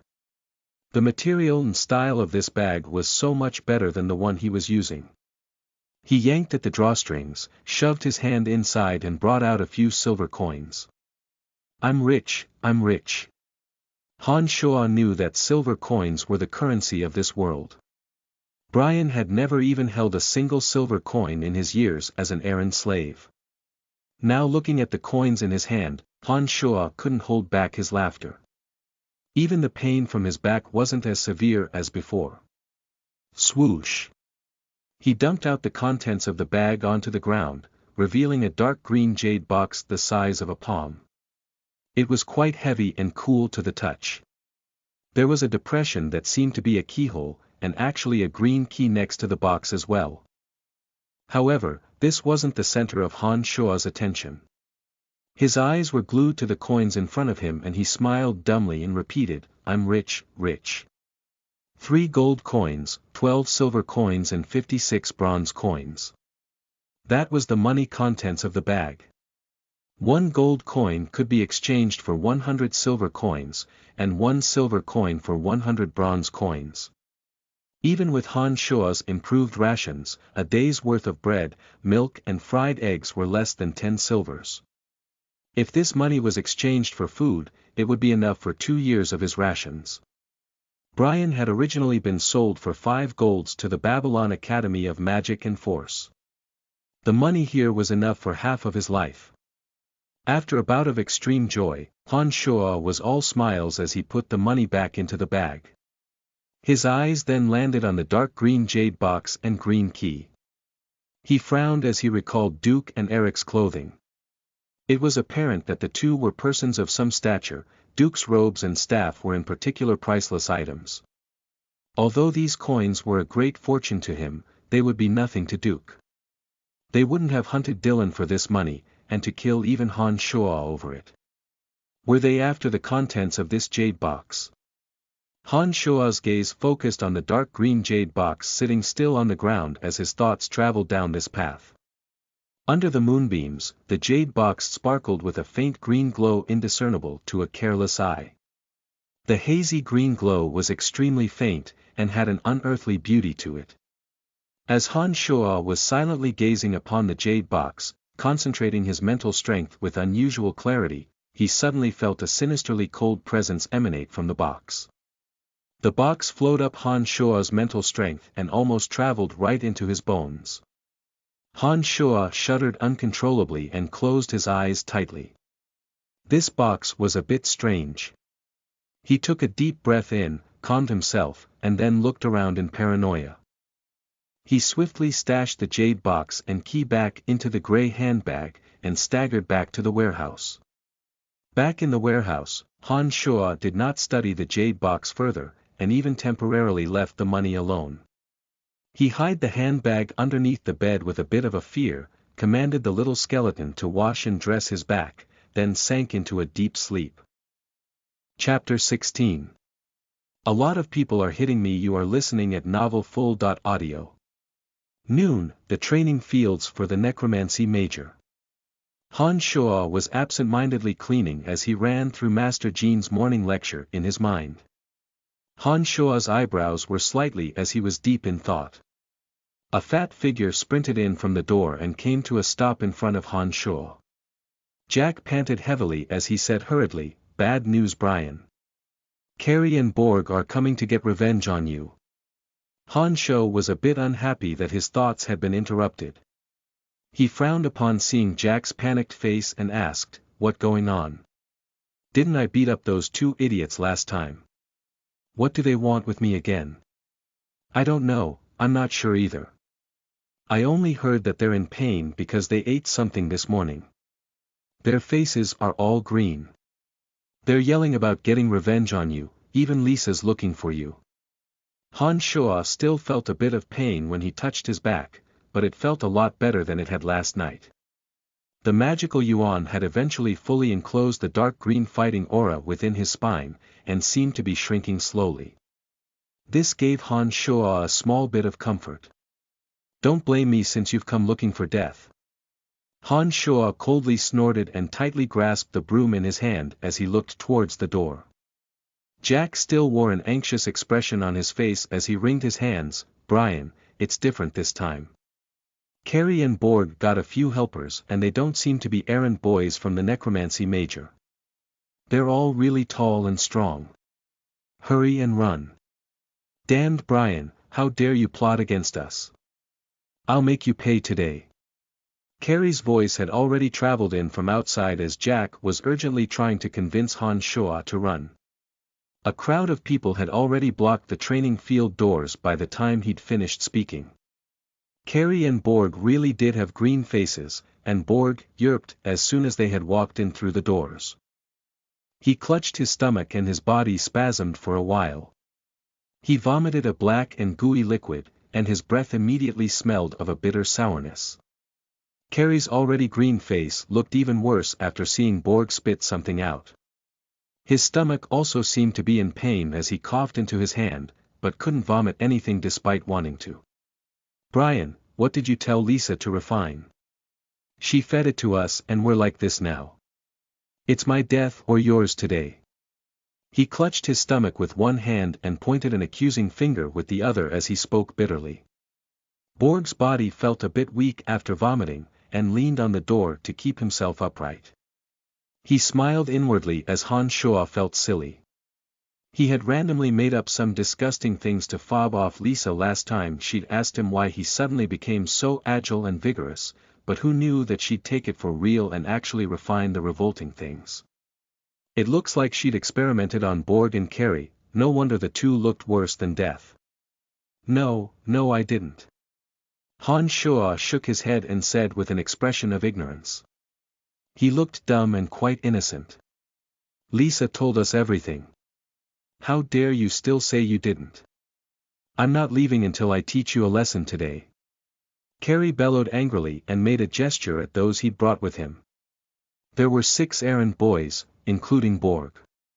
They rolled up their sleeves and walked menacingly towards Han Shuo. Apart from Carrie and Borg, the other errand boys were from the Department of Dark Magic, but they didn't quite measure up to Jack's description of being tall and strong. They were tall all right, but the tall ones were stick-thin. There were strong ones all right, but they weren't as tall as Han Shuo. On a whole, the tall ones weren't strong, and the strong ones weren't tall. Their fighting ability probably didn't amount to much.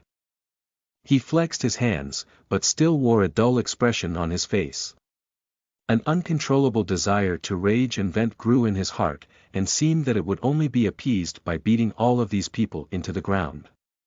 This desire came swiftly and unexpectedly, and it filled Han Shuo's mind within the blink of an eye, like an incantation spurring him to action. Han Shuo's personality had always been rather passive, and very rarely took the initiative to offend someone. He hadn't dared get into trouble by being too cocky, but with his strength and speed now, it was very likely that the fallout would be severe if they fought. Han Shuo wasn't willing for such a development to occur, but he didn't seem to have rational control over his faculties at the moment. This feeling was the same as the situation when he'd faced Lisa in the training fields last time. All rational thoughts had been abandoned, and he took action according to his heart's inner desires. It was then that Claude's fighting aura had finally been digested by the magical yuan. The situation was the same today. The magical yuan had enclosed Claude's fighting aura, and his inner desires were strong beyond belief. He turned to see a cowering and shaking Jack. There were no more traces of honest dumbness on Han Shuo's face, the look from his eyes was as sharp as twin knives, with a streak of a gambler's fervor. He handed Jack the broom handle and said coldly, "Hold this. Stick anyone who dares hit you." He paused, pointed towards the sharp end of the metal broom, and said lightly, "Use the sharp edge." Jack was frightened by Han Shuo's current attitude, and stared at him dully with both legs trembling. The current Han Shuo of now was cool, calm, and collected, without a single trace of Brian's cowardice and timidness. Han Shuo shoved the broom handle into Jack's hands and turned with the familiar honest, silly look on his face. He instinctively cowered and wailed, "No, don't hit me. We're going to do just that." The 6 people all rushed in together, punching, and kicking with force, attacking Han Shuo's entire body. He held his head with both hands and backed up fearfully at first. When he had taken 3 steps backwards and arrived next to Jack, it was as if he'd suddenly lost his mind and he barked out a few howls. He rushed towards the 6 people, like a bull gone wild. Carrie was out in front, and his upraised right foot halted in midair as he didn't dare complete his stomp. His heart skipped a beat as he was reminded of what had happened the last time Han Shuo lost his mind. Although, just because Carrie didn't kick him didn't mean that Han Shuo would let him off that easily. Han Shuo felt the magical yuan churn with increased speed as he ran. It looked like the same thing was happening again, as the magical yuan started to digest the dark green fighting aura that Eric had left behind. At that moment, Han Shuo only had one uncontained thought, and that was to mercilessly beat everyone in front of him into the ground, regardless if they were still breathing or not. He spread both hands and caught Carrie's upraised foot like lightning. He lifted it up and sent Carrie flipping backwards, landing with a huge thump and grimace of pain. His teeth made close contact with the ground and blood was already forming at the edges of his mouth. The 4 who had come to help Carrie and Borg were dumbfounded by Han Shuo's about-face. Their leering faces froze, and their expressions became a bit odd. "Don't be afraid, he's just one person. We've got 6 on our side and can beat him to death, even if we hit him randomly." Borg lifted his chin and said suddenly as he brought a wooden stool out of nowhere. He gave a great yell and came crashing towards Han Shuo. The 4's flagging confidence was renewed upon hearing Borg's words, and their expressions shifted back again. They slowly took out short wooden staves from behind them and followed Borg's lead in rushing towards Han Shua's head. They'd even prepared weapons. Han Shua narrowed his eyes, sprang off both legs and dodged to the side as he saw that Borg's stool was about to hit him. Crash! The stool hit the stone floor and its legs wobbled from the impact. It didn't look that sturdy anymore. Borg gave a light as a shocked expression made its way onto his face. He hadn't anticipated that Han Shua would be able to dodge and make his strike land on empty air. Pow! A quick fist smashed into the bridge of Borg's nose and a bloody flower formed. Borg's head drooped as he staggered backwards, the stool slipping from his limp hands in his pain. His head lowered with a low laugh. Han Shua grabbed the stool that Borg had dropped and turned to be ambushed by a short and stocky red-haired boy. The wooden stave whistled through the air, and the wooden stool was suddenly raised to catch the stave, just as it was about to hit Han Shua's head. One stool leg in each hand, Han Shua felt the magical yuan in his spine churn increasingly faster. He could clearly feel the enclosed fighting aura continue to disappear, resulting in limitless strength entering his hands. He grasped the stool legs firmly and all of a sudden tore it apart. The entire stool was torn into half, and Han Shua kicked out with his right foot as he held the two halves in his hands. He connected solidly with the guy's lower abdomen, with the latter's face immediately turning white as he stooped on the ground in pain. Han Shua wasn't about to let him off that easily. The former was reveling in his bloodthirsty feelings and only wanted to full vent it out. Both of his hands started working at the same time, crashing the halves of the stool down onto the red-haired guy's face. Blood splurted out from his forehead at once as it dyed the stool halves red. Hurry and stop him. That damned crazy kid will kill Alva. Borg screamed in terror as blood streamed out from his nose, like two worms, thanks to being flattened by Han Shua's fist. Even Carey was struggling to pull himself up. Despite being struck with terror, he still shakily raised the pre-concealed wooden stave and rushed towards Han Shua with the others. Palipula. A violent series of collisions rang out. Watching from the sidelines with bent legs quivering in fear, Jack watched Han Shua incredulously. He only saw Han Shua raise the halves of the stool and bring them down on people's noses. Blood trickled down their faces and the tops of their heads after only a moment. At this moment, Jack was stunned silly, completely floored by Han Shua's coldly cruel methods. He never would have thought that the typically timid and accepting Brian would one day display such a violent and savage side of himself. Just as Jack was stupefied, Eric's fighting aura had finally been digested by the magical yuan during the fight, in which Han Shua had indulged his every whim. It was then that Han Shua came to himself and abruptly realized what he was doing. He couldn't help but feel a bit afraid. There's sounds of fighting, what's going on? Go check out the training fields. Han Shua suddenly heard Fanny's voice sound from afar, with rapidly approaching footsteps following her words. He turned back to see Carey, Borg and company look at him with faces full of fear and dismay, each scared out of their minds. They all wielded wooden staves, but not one dared take one step closer. Han Shua knew that things were grave indeed, and madly ran through different scenarios in his mind. A sudden thought struck him, and he unexpectedly ran towards the training field doors. He smeared the blood from the stool onto his face and head as he ran, then threw the two blood-stained halves away. He grabbed his back, where Eric's sword had injured him, and gave a mighty yank along with a great roar of pain. The injury hadn't fully scabbed over yet and it ripped open immediately, fresh blood staining his back red. At the door, Han Shua abruptly switched from a sprint to a full stop and fell to the ground, arduously crawling towards the door. He stuck out two blood-stained hands when he saw that Fanny and company had appeared, and said with a face full of terror and blood, a lot of people are hitting me. Chapter 17. An evil, honest grin. You are listening at novelfull.audio. Fanny panicked upon seeing Han Shua's pathetic condition, and her beautiful, athletic, long legs quickly sprinted towards Han Shua. Ah! Han Shoa gave an anguished cry as the blood drained out of his face. He stared at Fanny and stammered with pain, "Master Fanny, you're stepping on my hand." Fanny was nearsighted to begin with, and had run too quickly in her haste, without paying attention to what was underfoot. Add to that, Han Shoa's outstretched hands were on the ground in his desire to present a convincing front, and it all resulted in this current situation. Fanny was wearing knee-high boots with skinny, high stiletto heels. She had been sprinting with a certain rush of speed when she stepped firmly on Han Shoa's left hand.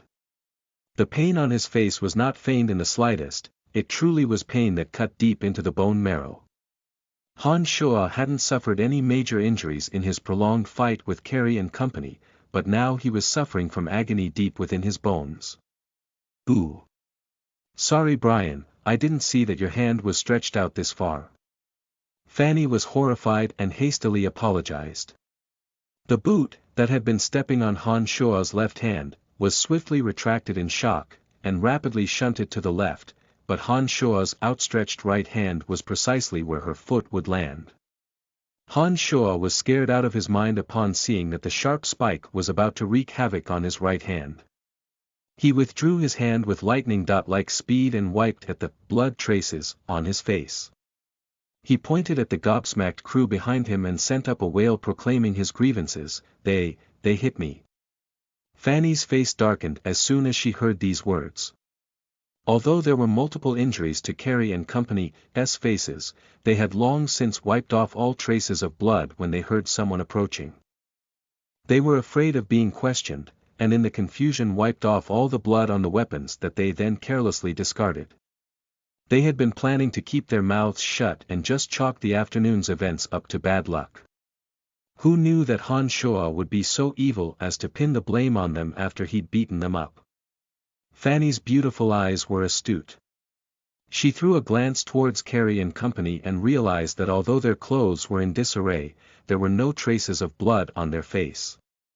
There were, however, traces of blood on some far-flung wooden staves. She had merely cast one glance, lowered her head to gaze at the blood on Han Shoa's back and face, and wisely deduced what had happened here. Carey and Company had ganged up to beat up Han Shoa. The blood on the wooden staves was proof. "I will inform the school authorities of this matter. All of you can await your punishment. I feel disgusted by so many bullying a thin, weak Brian." Fanny looked at Carey and Company coldly and said with a shrill voice. "Master Fanny, that's not what happened. He beat us." "Jack, you saw it all, wasn't Brian the one hitting us?" Carey was dismayed and yelled in a panic. Little fatty Jack's legs were still trembling on the side, he had been completely frightened and was in awe of Han Shoa's actions. Jack cast a far glance upon hearing Carey's words and discovered that Han Shoa was winking at him and gesturing with his head as he lay on the ground. His confidence bolstered, Jack stuck out his stomach and pointed a chubby hand at the group, speaking with an air of self-righteousness. "Stop lying, Carey, I'm not afraid of you now that Master Fanny is here. You guys hit Brian and want me to lie for you. Honest Jack won't do that." Carey and his crew still wanted to say something, but was stopped by Fanny's upraised hand and cold snort. "Stop disseminating and wait to be punished." She looked at the pathetic Han Shoa as she turned, and picked him up by the collar of his shirt. She said tenderly, "Come, let me tend to your wounds. You're my research topic and I can't allow you to get injured so often." The fresh smell of her breath wafted towards Han Shoa's nose as Fanny spoke, making him suddenly feel that the part of his hand that had been stepped on wasn't in so much pain after all. His back to Fanny, Han Shoa signaled with his eyes for Jack to leave, and then smiled an honest, dumb smile at Carey and his group. However, these guys had just been badly beaten by Han Shoa and then had all the blame pinned on them. The honest smile he was flashing them now only appeared to be the most evil, terrifying smile on this earth. 10 minutes later, Fanny's lab. Apart from Fanny, Lisa had also come to Fanny's lab under the pretext of having some questions. Along the way, her gaze when looking at Han Shoa was quite strange, making him feel ill at ease. Fanny bade Han Shuo to lie down on the bed upon reaching her lab, and found a bottle of medicinal solution. Just as she was about to apply it to Han Shuo, Lisa gave a light laugh and grabbed the bottle from her, smiling merrily. "Master Fanny, you're not wearing your glasses. Let me do it for you." Fanny didn't think too much of Lisa's words and nodded. Okay, clean his wounds while I find some gauze. I don't know where I've put it." Fanny talked to herself as she rummaged throughout the lab, whereas Lisa held the bottle in her left hand and applied the solution onto Han Shuo's back with her right. She peered closely at his body and said lowly, "This injury doesn't look like it was just formed. Why has it scabbed over on the top?" Greatly startled, Han Shuo gave an internal cry of dismay. It looked like he'd underestimated the peculiarities of his own body. His body's restoration abilities had been enhanced since he'd started training his magical yuan. The injury he'd suffered at dawn had already started to scab over after a short while, to be unfortunately witnessed by Lisa. He didn't make a sound as he knew there was no point in saying anything now. He might as well pretend to be a fool to the end, as if he hadn't heard Lisa say anything. He kept making noises of pain with his mouth, as if the wound greatly pained him. It was at this moment that a surge of pain traveled from him back. He immediately howled in agony and swiftly turned his head to glare at Lisa, only to be met with the glee of uncovering a secret in her eyes. He gave a silent oh and laughed dumbly, facing forward again after saying, "Hurts. Brian, what's going on?" Fanny inquired after hearing his tormented scream. She was still looking for gauze on the other side. "Oh, Master Fanny. I accidentally touched his wound just now. No big deal, I'll be more careful this time." "Then be more careful." Fanny paid no attention to what was going on after her response. An alluring scent made its way to his nostrils, followed by hot air puffing by his ear. Lisa kept her voice low. "Damned Brian, do you think I don't know that you're pretending? Ha! You scared me by pretending to be dead, and then gave me the wrong method for refining medicine. If I hadn't been smart enough to experiment on Carrie and Borg, I would have suffered to death because of you. I'll be frank, I got to the lab before Carrie and heard your conversation with Jack through a ghoul. I even saw the entire process of you beating up Carrie. You're really something now, aren't you? You even know how to scheme against others. Hee, not bad, not bad." Lisa continued to apply the solution as she spoke, but obviously wanted to get some revenge as she frequently pressed down hard on Han Shuo's wound. Han Shuo had been made by Lisa and his heart was feeling topsy-turvy. He had no idea what Lisa was planning, so even though the injury hurt like hell, he didn't dare complain loudly. He could only grind his teeth in pain as he muffled his cries. With her plump lips lowered to his ears and fragrance wafting over Han Shuo's face, Lisa saw that he refused to make a sound. She said fiercely, "Last time at the training fields, damn, you even kissed me. And touched me there. I'm not letting you off that easily. I'll be waiting for you at the fake mountains behind the classroom building tonight. You're a dead man if you don't show up." She pressed down hard one last time on his wound after delivering her lines, smiling in proud vindication when Han Shuo grimaced with a low moan of pain. She then walked to Fanny and handed over the bottle of solution, saying, "Master Fanny, I've finished applying the solution to him. I've suddenly remembered that I have something to do, so I'm going to go now. I'll ask you that question tomorrow." "Oh, sure, go ahead." Fanny responded diffidently, then exclaimed in astonishment. I've finally found it, so this is where I put it." Fanny's beautiful legs walked her over to Han Shuo after her surprise, and was about to dress his wounds when she took a closer look. She wondered in bemusement, how come the outside of the wound has scabbed over? Han Shuo's head was facing down into the bed and was worrying over Lisa's actions. He didn't know how to face her that night. His heart leapt in shock again when he heard Fanny's words, thinking that not Fanny too. Fanny frowned but then quickly smoothed her brow, sighing in knowing wonder, Ah, the bruise on your head faded quickly when Fitch hit you last time. Is this all because you were hit with the agony of the soul? Oh, this is simply too amazing. Han Shoa. Han Shoa was speechless at the sight of Fanny's self-satisfying thoughts. How can her imagination be so creative as to find a reasonable explanation for something obviously incredibly odd? Fanny became absorbed in a round of wonder and thought for a while, then started dressing Han Shoa's wounds.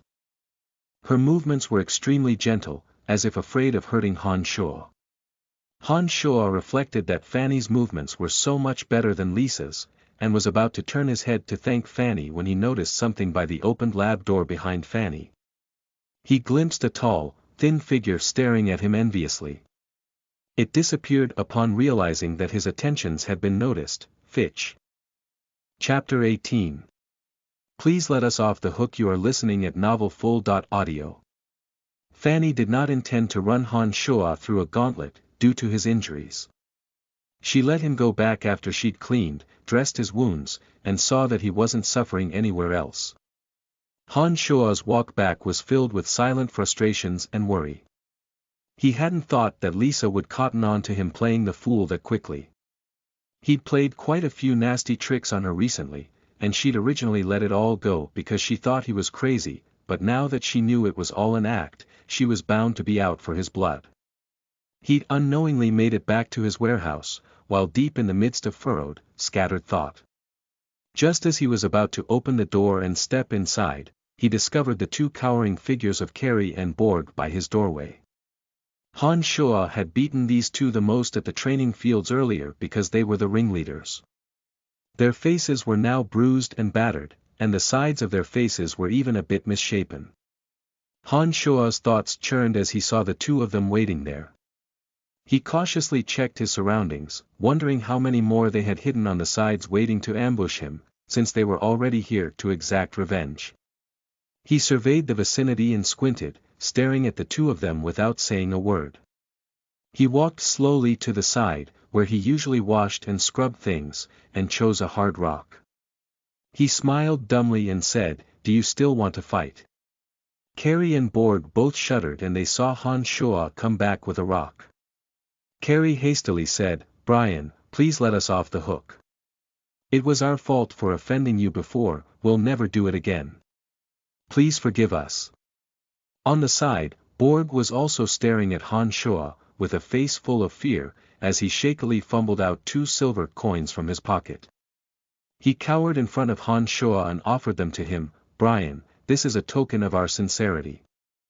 Can you please talk to Master Fanny for us? Otherwise the Academy will fire both of us. Our families are poor and completely depend on the silvers we earn from doing errands at the Academy. Please let us off the hook." So, they'd come to beg and plead. Han Shoa threw the rock, that was in his hand, to the side. The honest, dumb look in his eyes faded away as he rested his 2 hands on his shoulders, lazily sizing up the 2.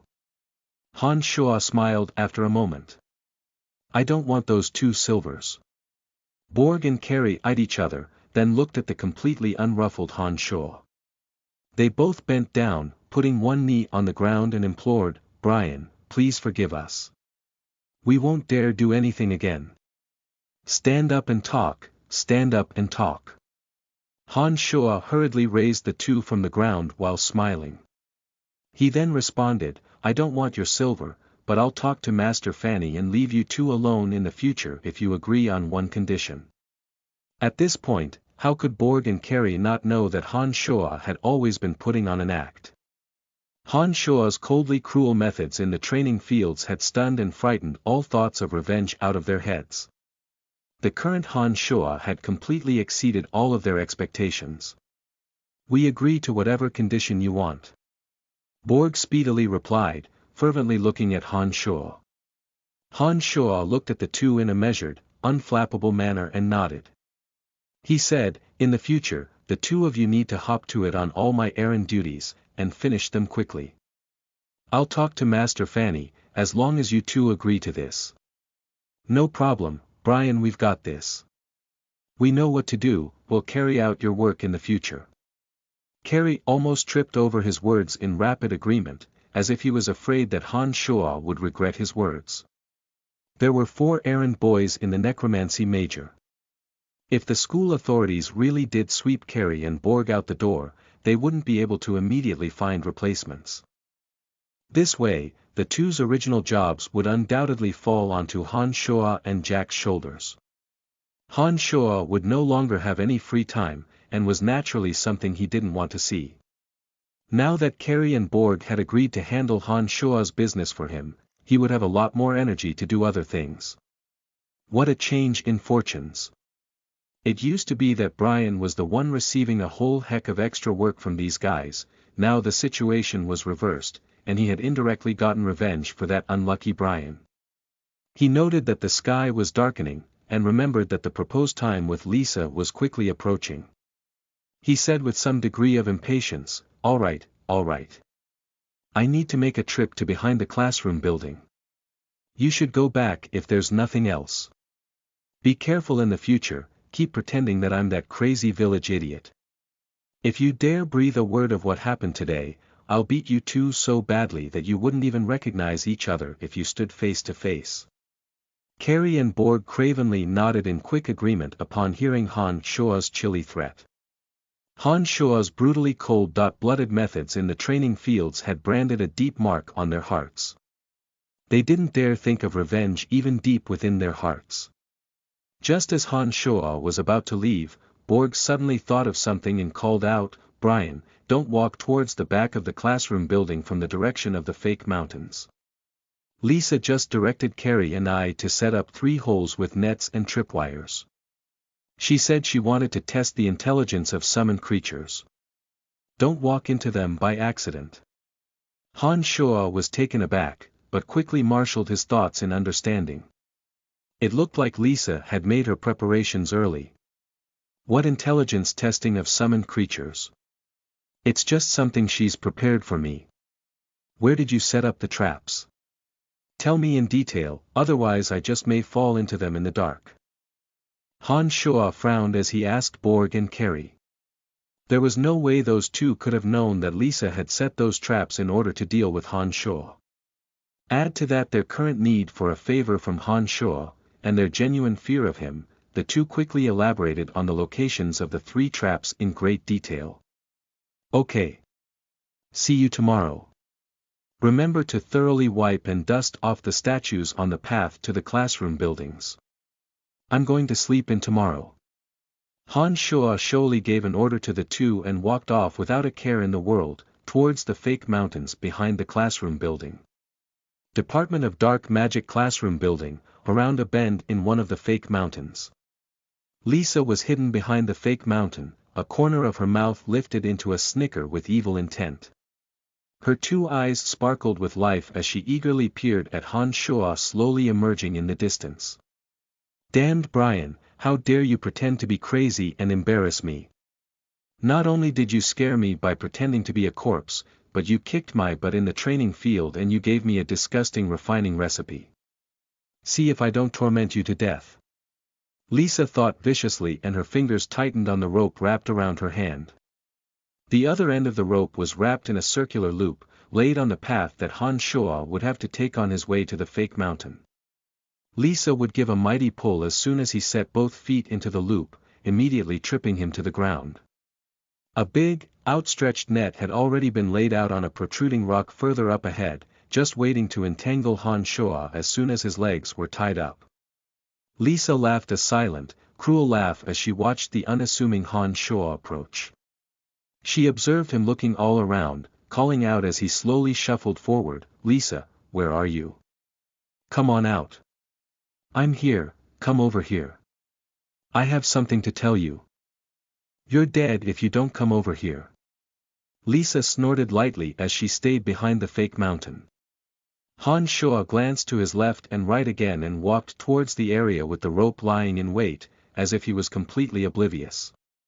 Lisa's heart swelled in joy and she flexed her hands around the rope in her hands, focusing her concentration on the second that both of Han Shoa's legs stepped into the trap. Just as one of his feet landed in the trap, Han Shoa's body suddenly froze as he called out again, "Lisa, where are you hiding? The loop was just a few inches in front of Han Shua's foot. Lisa had almost lost control and sprang the trap when she saw that Han Shua was about to fall right into it. Her heart skipped a beat when she saw that she'd miscalculated. Just as Lisa relaxed and was about to respond, Han Shua's still body quickly strode out, evading the trap in the blink of an eye. He continued walking, murmuring in confusion, "Lisa, what game are you trying to play?" Thus, Lisa's carefully laid out rope loop and net trap was seemingly carelessly dodged by Han Shua with his sudden stop and start.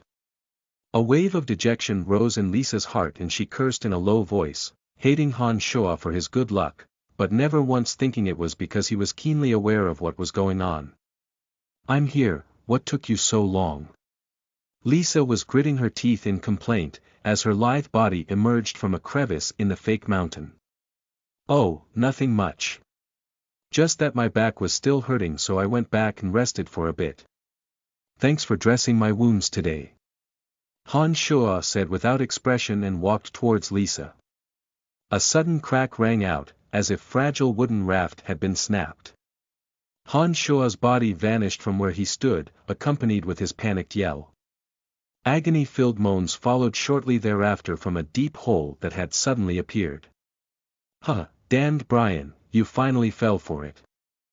See if I won't torment you to death today. How dare you play a fool and embarrass the future Archmage of Necromancy." Lisa's woebegone expression just a split second ago, was replaced a wave of hysterical joy from her heart when she saw Han Shua fall into the trap. She hollered excitedly and quickly ran out from behind the fake mountain and made straight for the trap that Han Shua had triggered.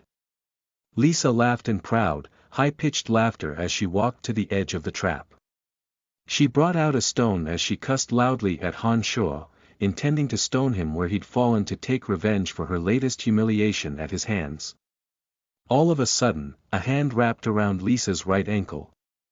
Scared witless, she looked down and finally noticed that Han Shua's left hand was grasping the edge of the trap, while his right hand was latched onto her ankle. He hadn't fallen into the hole at all, and was in fact looking at her with an evil grin on his face. "Come on down." He guffawed evilly and yanked with his hand, taking advantage of Lisa's consternation. The carefully scheming Lisa pitched forward, flailing her limbs wildly, while screaming in sheer terror, as she shot straight down into the hole. Chapter 19. I Like You. You are listening at novelfull.audio. Lisa wildly reached out in her panic, and by sheer coincidence, grabbed Han Shua's pant leg, while falling through the air. She immediately gave a strong tug, violently swinging Han Shua's body, causing him to fall down into the depths of the trap with her. Han Shua had already quickly checked out the bottom of the trap earlier. Thanks to the moonlight, he could see that there weren't any sharp knives planted at the bottom of the trap, just a few protruding rocks, but those protruding rocks would still cause great discomfort if one fell onto them. Han Shua's heart was curiously calm with the sounds of Lisa's screams filling his ears. He didn't know if it was because he'd been training his magical yuan, but recently whenever he'd faced danger, Han Shua's first reaction was not to panic. Rather, he swiftly thought about how to resolve the crisis he was in, and this time was no exception. The trap had been hastily laid, and thus was only 3 meters deep, but during the split seconds of the fall, Han Shua surprisingly still had the mental capacity to think of other things. While listening to Lisa's screams, Han Shua circulated the magical yuan that had just digested the fighting aura at a speed many times faster than normal.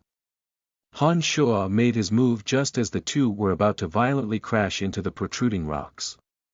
He snatched Lisa out of thin air, catching the girl who had completely lost her head and was screaming every which way, around the waist. He whirled himself around and sacrificed his butt and back, smashing right onto the protruding rocks at the bottom of the pit. "Io!" Han Shua grimaced in pain as the wound, that had been dressed not too long ago, split open again. Fresh blood oozed out instantaneously. As the primary point of contact, his buttocks also hurt tremendously. Lisa hadn't suffered too much damage while being cradled in Han Shua's arms. Seeing that she was unharmed and listening to Han Shua's distressed moans, she started raking a suspicious glance over Han Shua's body, asking in extreme surprise, "Why did you save me?" Han Shua's anguished cries were silenced by Lisa's question. His face wore a sudden expression of dejection as he shook his head with a low sigh, "Because I like you." It was as if lightning had struck Lisa as soon as she heard those words. She stared at Han Shua dumbly, completed shell-shocked. It took her a long while to react as she pointed at Han Shua and stammered, You. What did you say?" "I said I like you, Lisa." Han Shua gazed upon Lisa with a face full of sincerity, speaking wholeheartedly, "I've actually liked you all these years, and so have never begrudged you for experimenting on me. Even when you almost tormented me to death with the agony of the soul, I still never hated you. Except, I understand that I'm just an errand slave. There's too much of a gap between my status and yours, so I just bury these thoughts deep in my heart and never dare to express them. I could only act crazy in hopes of soliciting more attention from you. Lisa, was I a fool to do so? I am so mean, such an asshole."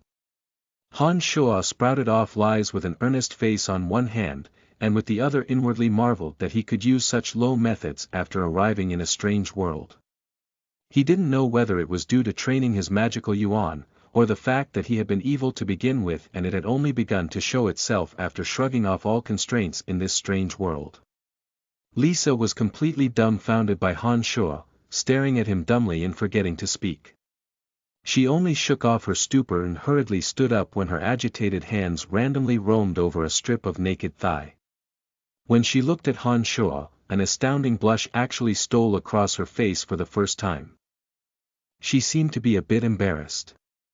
Han Shua started and then lowered his head for a look.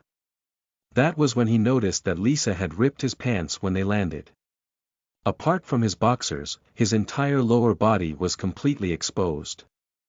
Lisa had actually been sitting on his naked lap just now. Frantically whipping her head to the side, Lisa's voice heaved as she pouted, "I don't care if you're speaking the truth or not, there's no way that I could like you. You're just an errand slave for the necromancy major. I will never have anything to do with you." "I understand, Lisa, I just hope to stay in the necromancy major and gaze upon you from afar. I won't have any other fancies. Now that I've said all the words I've held in for years, I feel much more at ease." Han Shua said with a low voice and a face full of genuity. I'm leaving. We can forget about what happened before, I won't pursue it further, but don't you dare daydream. You're only an errand slave, the two of us being together is impossible." Lisa turned her back against Han Shua and hurriedly responded as she listened to his heartfelt confession. She immediately started an incantation and summoned a skeletal warrior, commanding it to throw down the rope that she had planned to use on Han Shua. Han Shua knew that once girls knew that someone had a secret crush on them, they would be unable to do anything to that person, no matter how much they had hated the person before. Lisa was the same. Lisa wouldn't like Han Shua just because of his words, but would forgive Han Shua for his past deeds because of them. She would even help him in the future, because she thought that Han Shua liked her. Even if she never liked Han Shua, she would be touched and thus her future actions and judgment would be affected. Seeing that Lisa was about to leave, Han Shua turned his back on Lisa and smiled an evil smile of a plot succeeding. He then lowered his voice, "Lisa, I can do anything for you. I have done everything possible to learn that if you want your breasts to develop fully, then you must drink lots of papaya milk and do lots of swimming. When showering after swimming, you should massage the sides of your breasts. They say that doing this will ensure that breasts develop fully." "Damned Brian, where did you hear all this?" Lisa kept her head averted, throwing down a huffy response as she grasped the rope. After a pause, Lisa spoke again, "What's papaya milk?" Milk will do. 2 cups a day." Han Shua suddenly remembered that this world didn't seem to have papayas and hurriedly explained. Swiftly turning her head, Lisa flung a fierce gaze at Han Shua, speaking angrily, "Shut up. Don't tell anyone about what happened today, and don't tell others that you like me, or I'll kill you." After delivering this line, she issued an order to the skeletal warrior waiting above ground and it pulled her up. Some scuffling noises traveled down afterwards, and all became peaceful again. Han Shuo lightly laughed heartily after exhaling a breath, thinking that he was really become more and more evil to lie so seamlessly and flawlessly. Now that Lisa had easily let him off the hook, it testified to how wondrously effective this method had been. He snickered as he walked forward, seeing that the rope that Lisa had left behind was still there. He tugged on it and realized that the other end was most likely fastened to the fake mountain. Overjoyed, he understood that Lisa must have given him a hand out of convenience before she left. Han Shuo pulled himself up the rope and swaggered back to his warehouse. Han Shuo practiced magic after commanding the little skeleton to redress the wounds on his back. He felt that not only had the magical yuan grown a tad bit bigger, but it spun at a higher speed than before. The mystical glacial spellfire that he had been practicing for a while had finally progressed to circulating the magical yuan to his wrist. This pleased him greatly. Was it because the magical yuan had digested Eric's fighting aura? Han Shuo creased his brow in silent thought, thinking back to resulting circumstances after Claude's fighting aura had been absorbed last time. Han Shuo was starting to slowly suspect that the magical yuan within his body could strengthen itself through assimilating fighting aura. Why did training his magical yuan have such a peculiar effect? Han Shuo thought for a while to no avail and did not continue his musings. He started meditating to train his mental strength. His mind empty and clear, Han Shuo suddenly felt distracted as he was training his mental strength. He was unable to immediately settle into his meditation as he usually did, as if something was disturbing his meditation by calling out to him. It was a bizarre feeling, and Han Shuo had ignored it at first. It was only after his meditations had been interrupted a few times that he started paying attention to this phenomenon. As Han Shuo calmed his mind and started extending his senses, he promptly sensed that the thing interrupting his meditations was underneath the bed. The only thing underneath the bed was the handbag that had belonged to Dylan. A thought struck him as Han Shuo reached for the bag. He withdrew the uncanny, dark green, jade box, perceiving the sinister, cold air within the box. Han Shuo shuddered involuntarily and began to carefully inspect the green, jade box. The culprit that had repeatedly disturbed Han Shuo's meditations was the dark green, jade box in front of him. To this day, he still didn't know what was inside. He hadn't been interested before, but now he had no choice but to appraise the jade box if he wanted to successfully meditate again. He picked up the green key and stuck it into the indentation on the jade box. He felt that it was unable to turn, and an expression of bafflement appeared on his face after jiggling the key back and forth a few times. "The key can't open the jade box," Han Shuo was startled and began to grow mystified. He recalled last time's circumstances in great detail, and thought of something. He concentrated his mental strength, slowly focusing it on the jade box. Suddenly, a breath of sinister aura emanated from the box and intruded into Han Shuo's mind, hurting his mind. Fighting back against the pain, Han Shuo concentrated his mental strength as he never had before. Even the magical yuan within his body spun much faster than usual. Bearing up against the invasion of the sinister aura from the jade box, Han Shuo tried a hard twist of the key again. The key turned to the right with an audible click, as the jade box abruptly sprang open, revealing the contents inside.